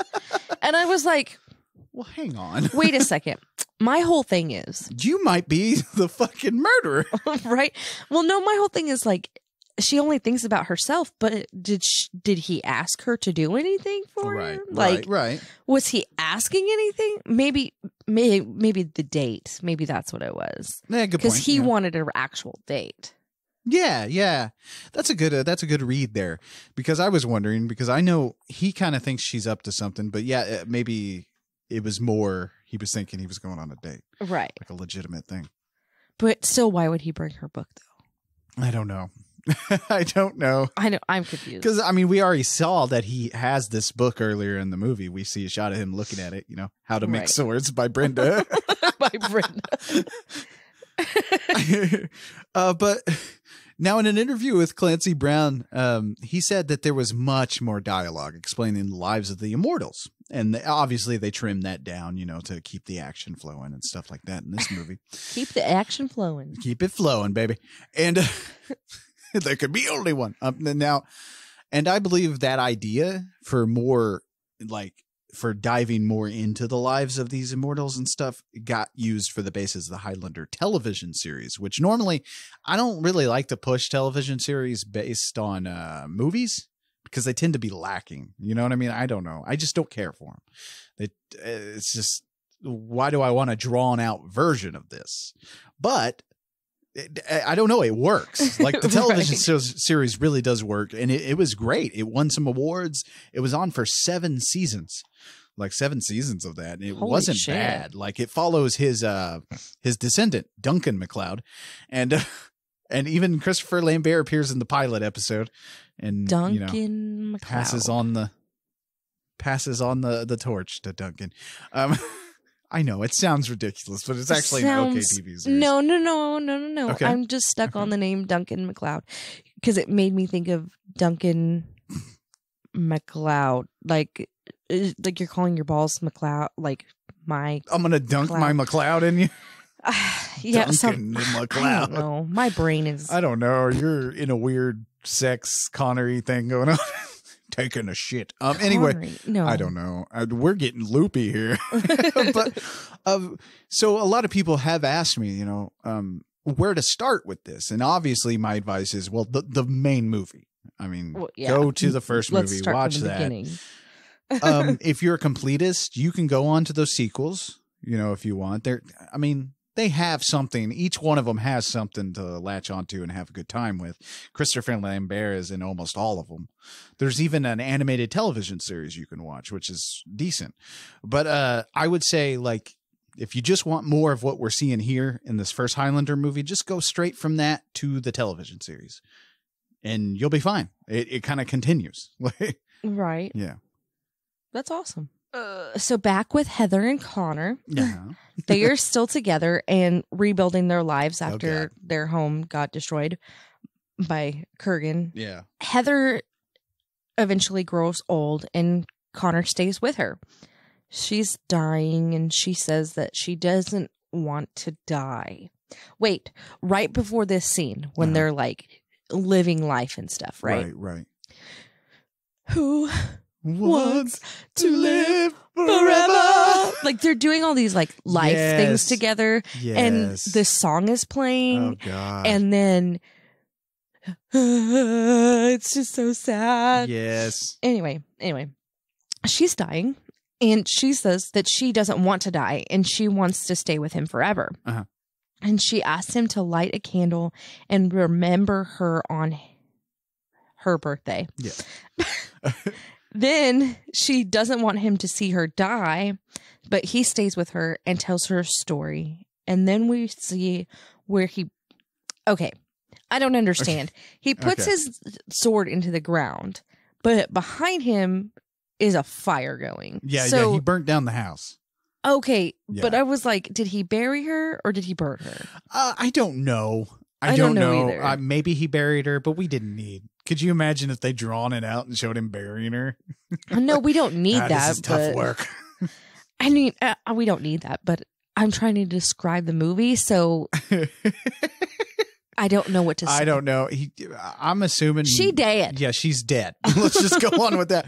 Now, she did not want to live forever. Now, like Brittany, but... like Brittany said, all this is set to "Who Wants to Live Forever" by Queen, and my God, it gets me every time. Oh yeah. Yes, folks, Lee gets teary-eyed to Highlander. It's just such an emotional scene that kind of comes out of fucking nowhere and punches you in the gut. Like, because if you thought living forever sounds awesome, this hits you with all the negatives at once. And you're like, his love dies in his arms while Freddie Mercury is belting out fucking that song and pulling out your heartstrings. I guess to some people it might be kind of corny or laughable, but I don't know. Fuck, it gets me every time. I don't know. Right. Mulkey said he actually rushed that scene of them together as Heather passes because he was on his way to a Christmas party hosted by Elton John. Oh my gosh. So it's just funny that he shot this really emotional scene, but the whole time he's like, I wonder if Elton's serving fingerlings. I wonder what Elton's doing. I wonder what Elton John's Christmas party would be like. That sounds like a fucking blast. It sounds very gay. I bet it's so much fun. Like so fucking fun. And at the time they're filming this was like 1985, so Freddie Mercury's still alive, so he's probably there. There's so much drugs there. Oh my God, the cocaine. the cocaine. And it was the nice 80s cocaine, so that shit was pure. And it was just piled up on the away table. And having a good time. You don't even have to bend over, like on the coffee table. They have like one of those tall tables. Yeah. You know what I'm talking about? It's comfy. Yeah. Yeah. It's good times. Good times. They're snorting with $100 bills. Anyway. We're terrible. Oh, yeah. So Nash meets with someone named Castigier. Castigier, yeah. That he hasn't seen for over 100 years. Mm-hmm. Castigier says that the gathering is there in New York. Yeah. And they're gathering for it. And he says they should have a party. And they talk about the last party that they had in 1783.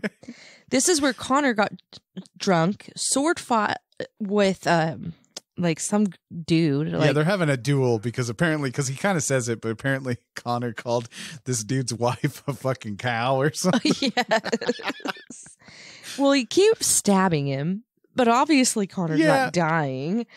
And the dude ends up getting so annoyed with his assistant that he shoots his assistant and not Connor. Yes, and I fucking love it because, if that scene with Connor and Heather got you crying, this scene will give you the giggles and bring you back to life. Because they're wearing those the old powdered wigs and Connor's is in front of him because it's all fucked up. So he's like, is that you? Who's there? But I think it was this necessary to show us this duel? Probably not, but I love it. Oh, it was hilarious. Yeah, it's better than the sex scene. Oh, yeah. Yeah. It's a little, I don't know. I'll leave the sex scene. We'll talk about the sex scene in a little bit, but it's kind of a nice relief, this scene, after the bummer we just fucking had. Right. This scene was actually shot on day one. This was one of the first scenes they shot for this movie. And the guy in the red coat, I don't remember his name, but he went on to be in the BBC show, The EastEnders. Cool. Now, there's no CGI here with that sword going through Connor. That's a curved sword, and they shot it and edited it in a way that makes it look like it's going straight through. That's awesome. Yeah, I'm a sucker for trick swords and shit. It's great. No. Damn it. I want a sword. Let me buy it. It's $40. You can shit $40 and buy it yourself. Okay. Deal. No, listen to me, okay? I'll start an OnlyFans. Never mind. I was trying to help you out. Oh, there can be only one. And just I was trying to help you out, and then you just took it way south. Oh shit. Okay, I'm sorry. Moving on. So there's a man driving a red car. Oh, we're back in Yeah. reality here. He's listening to Hammerfall by Queen. Huh? Sweet. And he has a gun in the front seat. Like a machine gun thing. Yeah. He drives down an alleyway and sees people sword fighting. The men that are fighting are Coogan and Castigier. Why can't they have names like Fred and Steve? Steve. Fred and Steve, okay? Oh, it's Steve. He's come to collect my head. God damn it, Steve. So Coogan... I can't even say his name anymore. Steve is the most evil of the fucking immortals. I can't say any of the names. Just say Kruger. Kruger? That's not his Kurgan. name. Kurgan. Kurgan. It's Kurgan. There we go. It's Kurgan. We're back. We're back. We got We back. just had a glitch. We just dragged back out of the fucking Matrix. We're good. Kurgan ends up cutting off Castigier's head. Uh-huh. And the man with the gun is freaked out. So he unloads on Kurgan. And I love when this dude enters the alley. Was like, why would you do this? He's like, what the fuck's going on? Oh, right. Why would you yell at it to people sword fighting? Like, dude. First of all, I have a lot of questions about this. Well, obviously this guy's, because the news is going around that there's somebody out beheading people. So I'm assuming this guy is out trying to kill that guy who's beheading, he's a weekend warrior dude. This guy would be a Trump supporter now. He's trying to be a hero. Yeah, he's trying to be a hero in his fucking Trans Am. Okay, anyway. Yeah. So Kurgan disappears until the man turns around, and then he stabs the man in the stomach. Yeah. The quickening happens, and a bunch of sex workers are watching, and they're freaking out, obviously.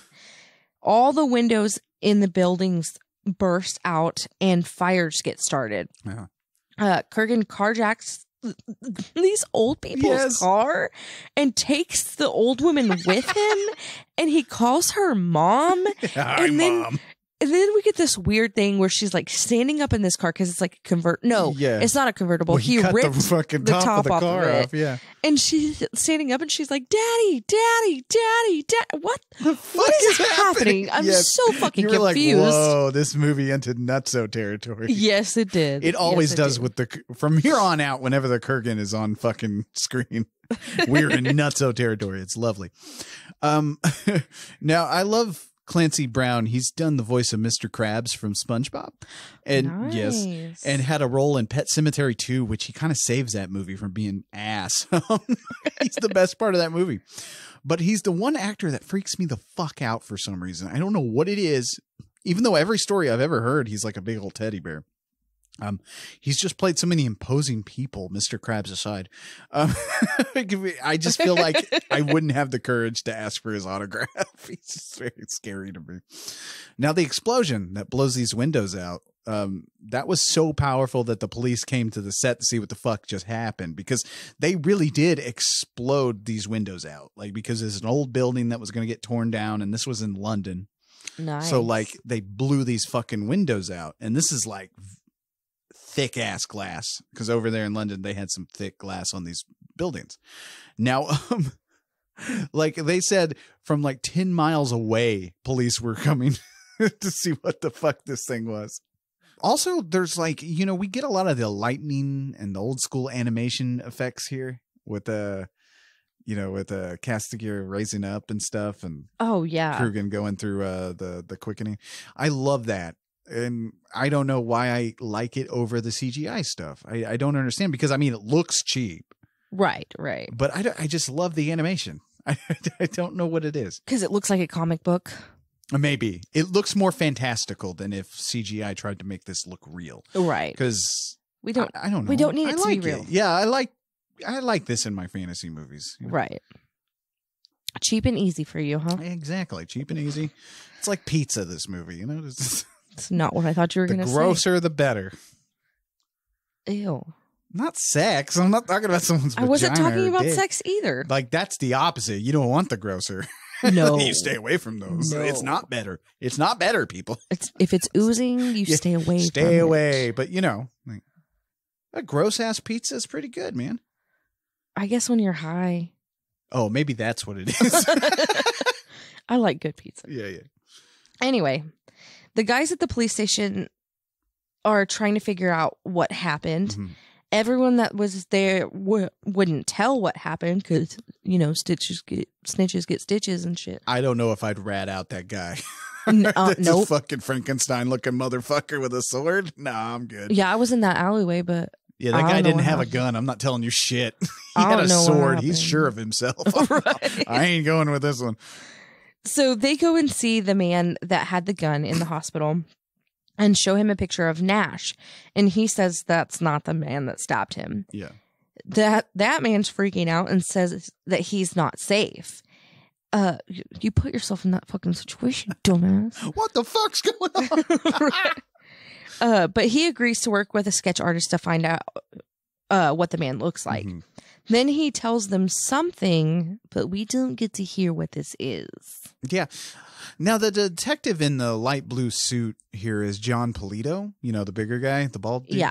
He went on to do a bunch of awesome movies and have a tiny role in Big Lebowski amongst his other roles. But I love how clueless these fucking detectives are. They really don't do anything. No. They don't help. And I feel like this scene is a little unnecessary. I think. This is a loose end that does not get tied up. Yes, none of this gets tied up No. here. It's like, is there another movie with these detectives? I don't think they show up again. No, and that's the thing is like they have him whisper something or not whisper. He's telling them something when we don't get to hear what it is, but they never tell us what it was. And if I'm not wrong, I think these last few scenes with the detectives, is this it? Like, I don't think they come back, do they? No, I don't think so. So I think bye movie. Right.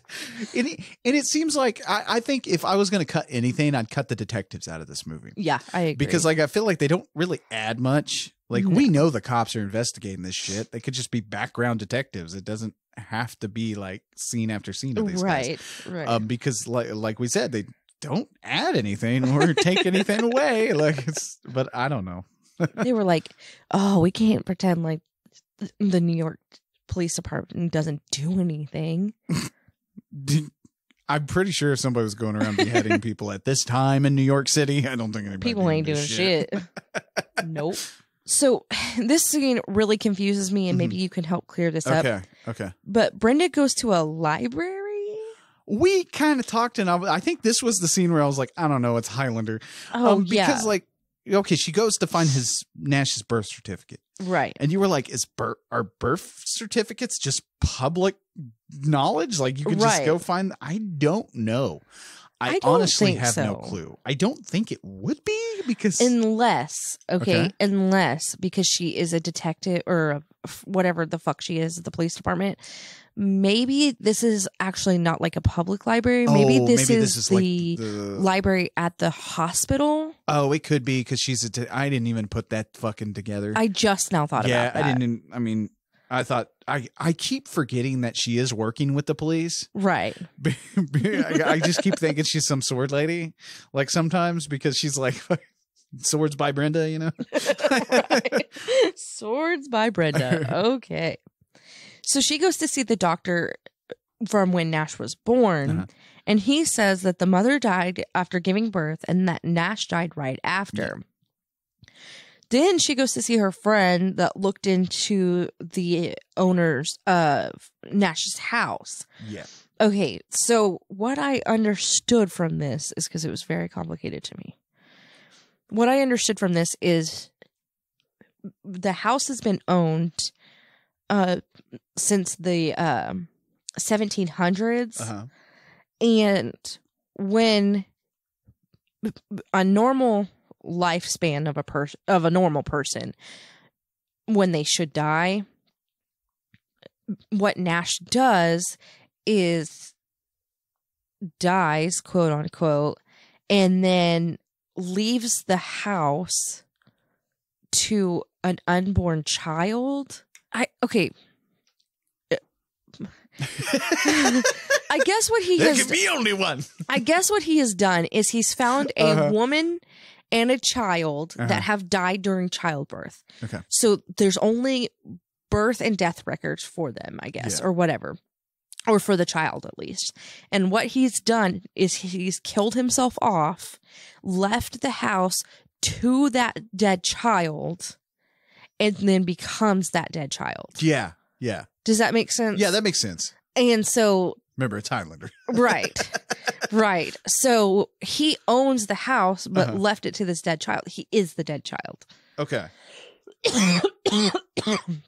I don't know. Don't worry, everybody. It's Highlander. I'm thinking way too much into Brittany it. is going deeper than I would. Just about this. But Brenda's friend, he does this analyzing thing on the computer, which matches the handwriting. Yeah. Which I thought was really cool. I was like, ooh, that's some technology for 1986. Yeah, actually, it's kind of cool. Yeah. I like it. With the DOS computer. Yeah, yeah. Now, for a lot of the interior scenes, you see that was built in this big factory that used to make biscuits. Like so. Like even Nash's apartment. Yeah, even Nash's apartment is built on this same factory. Now you gotta love that old school fucking 80s computers, man. The green text, low res graphics and shit. In that day, that was fucking state of the art. Oh yeah, it's great. Now, I will tell you, when I worked at Enterprise, we had a system that was like that.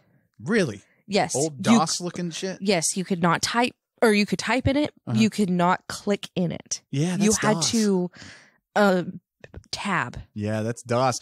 You're giving all the nerds that listen to this right now a boner. Oh, so many things. And DOS. like, if you wanted to go to like another page, you had to do a certain sequence of letters to command you to go to that next page. And for you young people out there, that's how you used to have to work a computer, because we had one of these, and to like load a game, you had to like stick the floppy disk in, and literal floppy disk. You'd stick it in there, and you'd have to like give commands to start the game.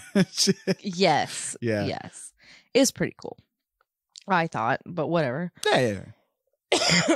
So Nash is at a church where he lights a candle and wishes Heather a happy birthday. And he also tells Juan to take care of her. Kurgan walks in and tells Nash that Castigar is gone and it's only them left. Kurgan cuts off. Oh, he's bald now. Yeah. And this says that he's in a disguise. And then he makes an offhand comment about how he killed Juan on his knees and took his woman and raped her. Yeah. And Nash did not know about this because Heather never told him. No. And Kurgan says that he is weak and they will meet soon enough. So this scene was filmed in a real church. The church was hurting for money, so they let them do this by paying them. The church was hurting for money. Well, little old ladies probably weren't given enough at that point. It was the 80s, man. Jesus Nobody Christ. had money for the church at that point, the poor church. But anyway, this was all shot in a real church, and Clancy Brown actually felt really guilty about his dialogue and the certain things he does, because he licks at these nuns and shit. He licks the priest's hand. Yeah, he licks the priest's hands. So he actually apologized to all the priests and nuns and stuff afterwards. So Clancy has a line here where he says it's better to burn out than fade away as he leaves the church. I like that. Yeah. Now, he improvised a lot of that dialogue there, and especially this line when he addresses the clergy. And those lines were lyrics from Neil Young's song, Hey, Hey, My, released back on, I think it was Young's 1970 album, Rust Never Sleeps. And of course, then, Def Leppard used that for their song Rock of Ages on Pyromania of 1983. The darkest use, however, of this little line is actually in Kurt Cobain's Suicide Note, in which he writes that at the end. Nice. I believe it's the end, but he writes that in his Suicide Note. Brenda is back at Nash's shop looking for him. She says that she's looking for someone that died at birth. Nash takes her into his room with all the antique stuff. That's what I'm calling it. Yeah. and tells her that he has been alive for 4.5 centuries. If you look in this antique room, and by the way, again, this thing was designed for the camera to do that cool little rotating thing. But if you look in the room, you see Ramirez's hat and coat on the wall. That's Yeah, nice. By the way, there's a lot of round rooms in this movie. Again, for the camera. Oh, okay, that makes Yeah, sense. yeah. That's that a way they can get these really neat shots, Right. And stuff with this. Because film. like the library is round, Mhm. Nash's everything is round. Yeah, you start noticing that in this Yes, film because, yes. like I said, I'm noticing things. yeah, you're noticing things. You're Oh, noticing yeah. set design. Oh my god, what have I done to you? Anyway, he tells her that he is immortal. He then gives her a knife, makes her stab him, This is pretty rough. doesn't die, of course. And for some reason, this makes them horny and they have sex. And some other penetration happens. Is it necessary? No. Absolutely not. But it's nice to see Connor getting to suck a boobie. There's some Okay. full on mouth to tit shots here. Oh, yeah. Like he is sucking on this thing, and it is a spicy sex scene. I gotta say. Not really. And setting it to an instrumental of Who Wants to Live Forever, I'm not sure if that's sexy, but it got to me when I first saw this movie. when I you was were like very young. 11. Yes, I was going through some things. Now, now they had to shoot this twice because the actress who plays Brenda was very uncomfortable with how she might look on camera. So they had to do it twice to kind of ease her into that. I don't know, man. I don't Maybe like she just going wanted to her titty licked twice. Well, maybe. I mean, you're getting the fuck Christopher Lambert, I guess. Oh my gosh. That's so unnecessary. There can only be one. There's not a lot of things that take me out of this movie. This is I the did one. notice that did take you out. I was like, Yeah. not Because necessary. it's kind of long. Like it's, what are the sex scenes we usually say? Like what? Like a minute and a half, maybe. No, this one was not that long. I felt like it was long. I don't know. Maybe it was No. because it was so stylized. Because you watched it on repeat. Like this was softcore porn, you guys. I don't think if you haven't seen I don't this, think it was as cool as you think it was. I don't know. You know me. I'm fucked up. So then Brenda and Nash go to a zoo or some shit. I don't fucking know. There was lions there. Well, Why are they standing in front of the lions? going to the zoo. I love don't how it like cuts directly from them having sex to this lion roaring. I don't I don't know what that means, but So he tells her that they can't be together again, and she tells him that she's afraid that he is afraid to live. man, I really, you could probably use this on somebody. The next day, you don't want to talk to them again. The sex wasn't that good. It's like, I'm an immortal and I can't love you because you're going to die before me. Bye. Right. So she says for him to take care of himself and walks off. She then goes home and Kurgan is waiting for her. Which, by the way, in that scene, I don't know if you noticed, but Kurgan is like behind them in the shadows, which is really creepy. He's pulling a Michael Myers during that. I did not see Yes, that. he's back there. I was distracted by the lions. So she runs into her apartment and he busts in. He takes her in the car and he's driving all crazy, causing all kinds of fucking accidents. Yes. And while I'm watching Again, this, we're in nutso land. I'm like, this costs so much money. This costs so You're much like, fucking how money. much did this movie cost? Yeah, I did. Because we don't usually watch big budget movies on the Right. show I was very like, often. So much, like 6 car wrecks. And I'm like, oh my God. Yes. Like, oh. And my he God. is plowing people over, by the way, which I love that like comic book looking shot of them. Like, Yeah, that was getting hit not by the car. necessary. I loved it. No. One of the pedestrians, in fact, the first pedestrian he hits is Mulcahy himself. His little Nice. director's cameo there. Now that song you hear when they're driving over the bridge, that's Queen's rendition of the song New York, New York, which is only in this movie. I don't believe you can buy this track by itself or on anything. Queen took the songs, in fact, in this movie and made an album out of them, A Kind of Magic. So A Kind of Magic doubles as the soundtrack to this movie. That's nice. Yeah.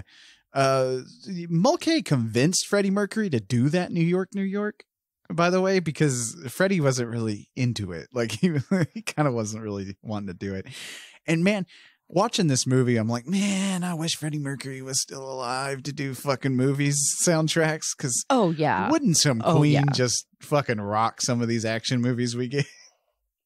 Oh man, I love me some Queen. Yeah, it's so good. Like I said, one of the takeaways from this movie, everybody takes away, is the Queen soundtrack because it's so iconic. Oh yeah.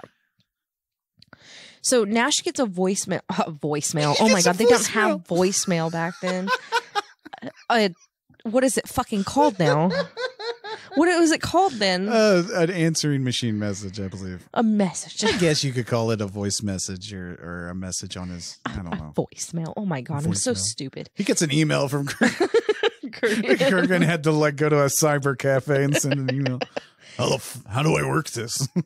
So Nash tells Rachel that there are instructions for her in the drawer, and she says that he's never coming back.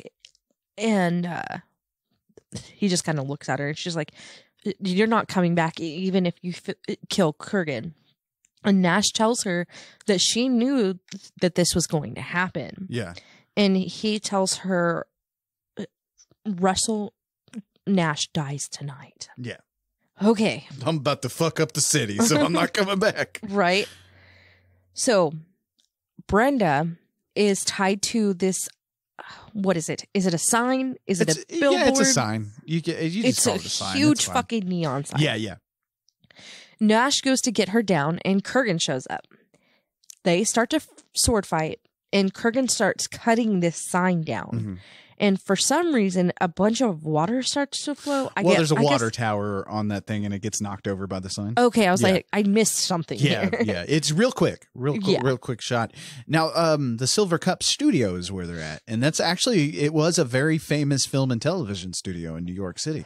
They did shoot the actual sign in New York at certain angles, but obviously for when they start breaking it down, obviously that's a fake sign that they built. Right. A real lightning storm actually did happen while they were on this roof filming, and they actually had to evacuate for a little bit. Oh shit. I was about to say that's cool, but that ain't cool. So they continue to fight, and the part of the sign that Brenda's on falls down, and she's now hanging like over the city, and she's trying to crawl her way back up as the guys continue to fight. They end up falling through the building, and they're still fighting, and Kurgan is about to end Nash. Yeah. But Brenda comes with a pipe and hits Kurgan. He turns around. He's going to kill her, but Nash stops him. And I love it. He's like, fucking McLeod's like, what took you? What took you so long? Yeah. So they fight some more. Yes. And this scene, or at least the part where the sign collapses, was done in one take. When the sign collapses and that fucking water tower collapses and all the water goes over, it was all shot in one take with about 8 cameras set up. So letters falling, that was all done in one go. This prop sign was actually made of rubber. The fake sign, yeah. And it was designed in a way where it unplugged itself before it landed in this water. So the actual actors weren't electrocuted. Well, that's smart. Yeah.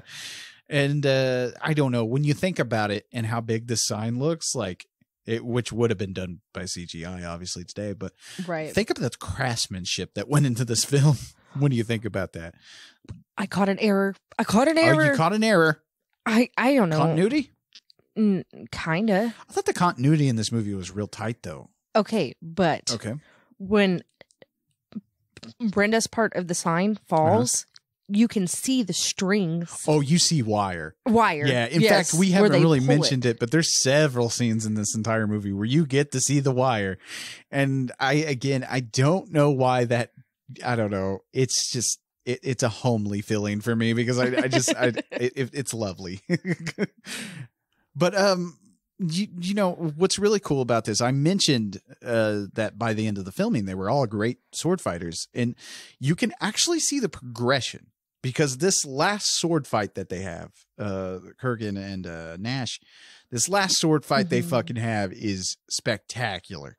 Especially when they crash through that roof and they land in this warehouse looking thing with the windows that are all blue lit from the background and stuff. Oh yeah. And you just see their silhouettes going at it. It's fucking pretty cool. Awesome. Yeah. So Nash cuts Kurgan a few times. Mm-hmm. Then there is this dramatic pause and a weird turning thing that they do. Yeah. And you know someone's got their head cut off, but you don't know for a split second who it is. Right. Well, I knew, but just because there's like 4 of these movies. Yeah, you're like, oh, they're sequels. Okay, right. Well, he doesn't die. Right. I knew early on in the movie that he didn't die. But Nash has cut off Kurgan's head. Yeah.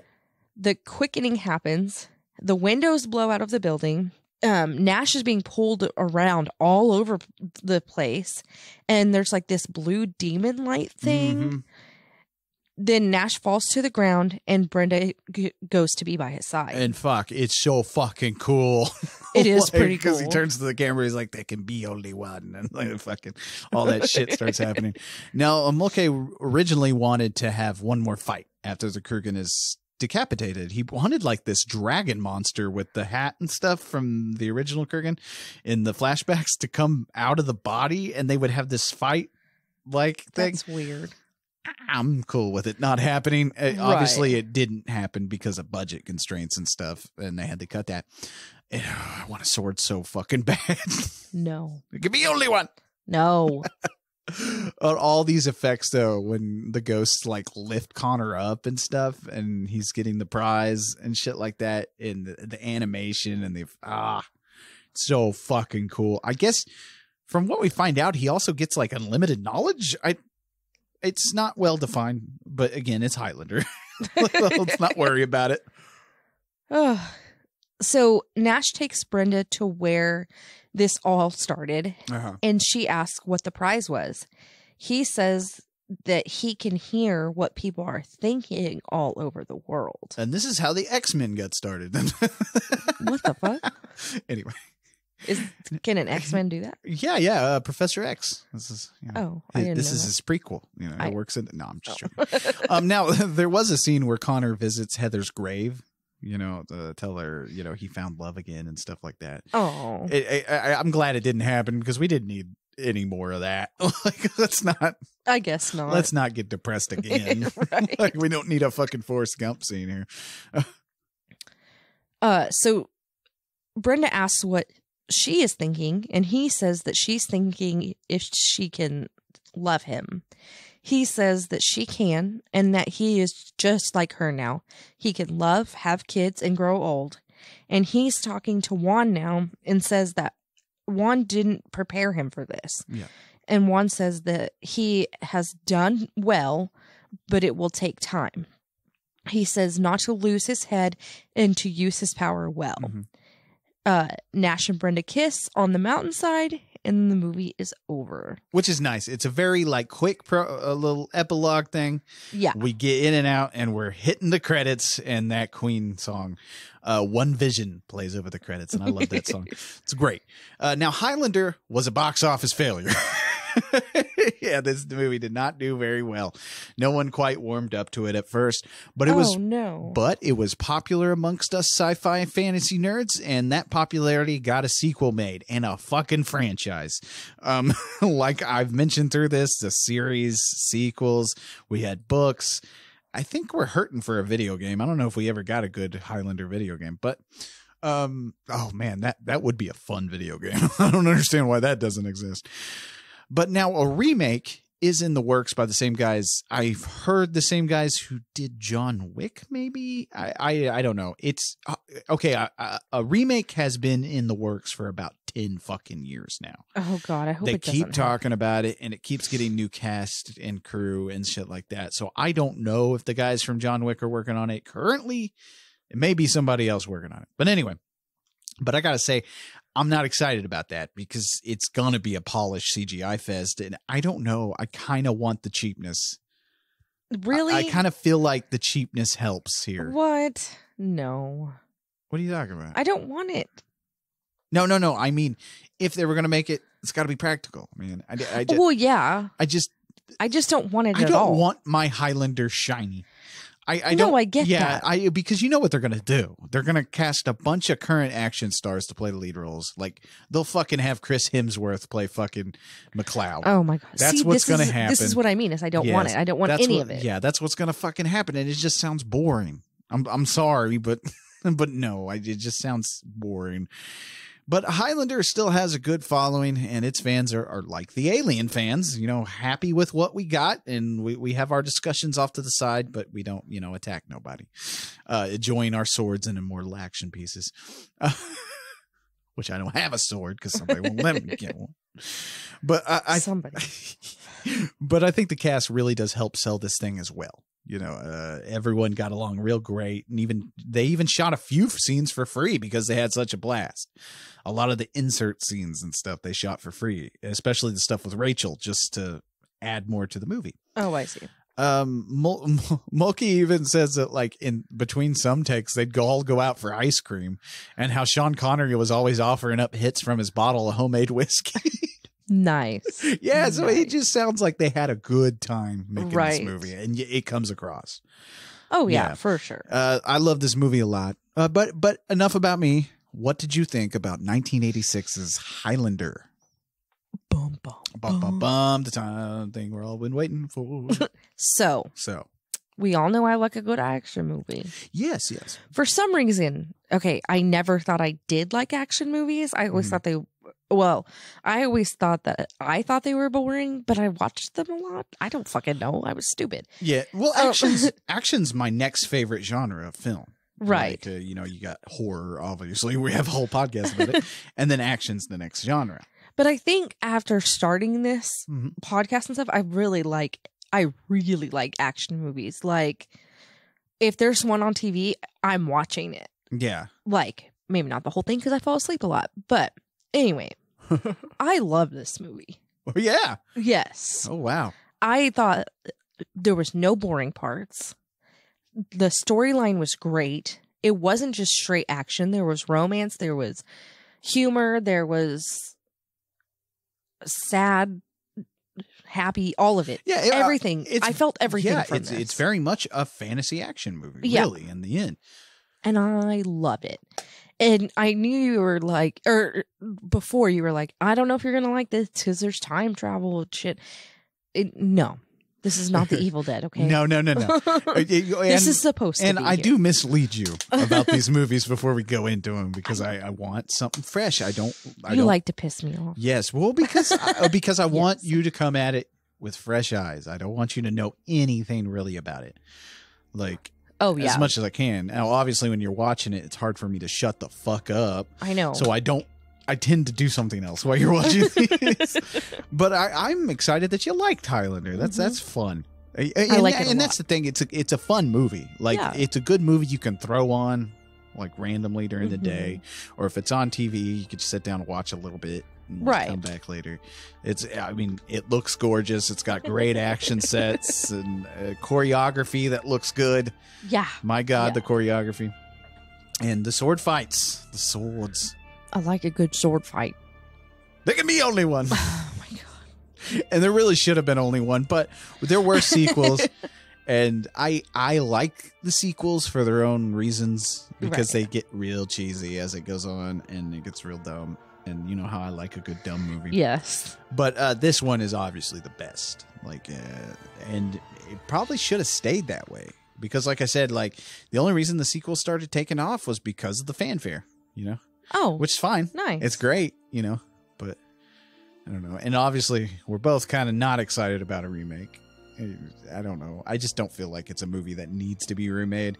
I don't know who's clamoring for a Highlander remake, but I don't know. Not me. Yeah, I but don't want it. studios are going to fucking milk these things for all they're worth. But anyway, that's Highlander from 1986, and that's our episode this week. Now, next week, we're getting back into horror. I promise. We're getting back into horror with The Video Dead, which is, it's a real low-budget zombie movie that I'm very excited for you to watch because I want to know your take on it. Right. It's not my favorite zombie movie, but it did scare me when I was a kid. It was a very popular rental thing at the rental store that I'd always go to. I always rented it and stuff and would watch it because it was just creepy to me as a kid. Nice. So- I like a good zombie movie. Yeah, it's very good. It's a very light zombie movie. It's fun. Nice. It's got a lot of humor to it. So hoping, and that's Trucker Jerry's request. So we're gonna get to that next week. Anyway, be sure to subscribe to our Patreon. We get a lot of cool shit on there. Shooting the Shit, weekly episodes, and then our monthly episodes on Bruce Campbell's movies and TV career, and then our episodes on Twin Peaks, the retrospectives. Those are fun too. So be sure to subscribe to that if you want to support the show. And also, if you want to support it even better, is share with your friends. Share this. Tell your friends about this. Tell your grandma. Yes, tell your grandma. She's going to love us. She is. She's going to love it. She's going to love the dick jokes. The fried green tomatoes. Oh, yeah. Tell them about that Yeah, one. if you want to ease your family into this. Fried green tomatoes, I think, is a good episode to do it. It's so with. weird. That's so weird. We covered fried green tomatoes. But anyway, that's Listener Request Month. I mean, that's the joys of it. But anyway, until next time when we check out the video Dead, Right. I'm Lee Evans saying stay spooky. And I'm Brittany. Stay horrific. Hell yeah, Highlander. There'll only be one. Shut the fuck up. Thanks for listening. To get a hold of us and submit your stories, fan mail, and death threats, you can find us on Twitter, Instagram, Facebook, and nightofthehorrorfile.com. Our theme song was written and performed by John Brennan, used with permission. Find John at shopjb.bandcamp.com and at badtechno.com. If you like what you hear, leave a good review wherever you listen to podcasts, and share the show on your social media. See you next week.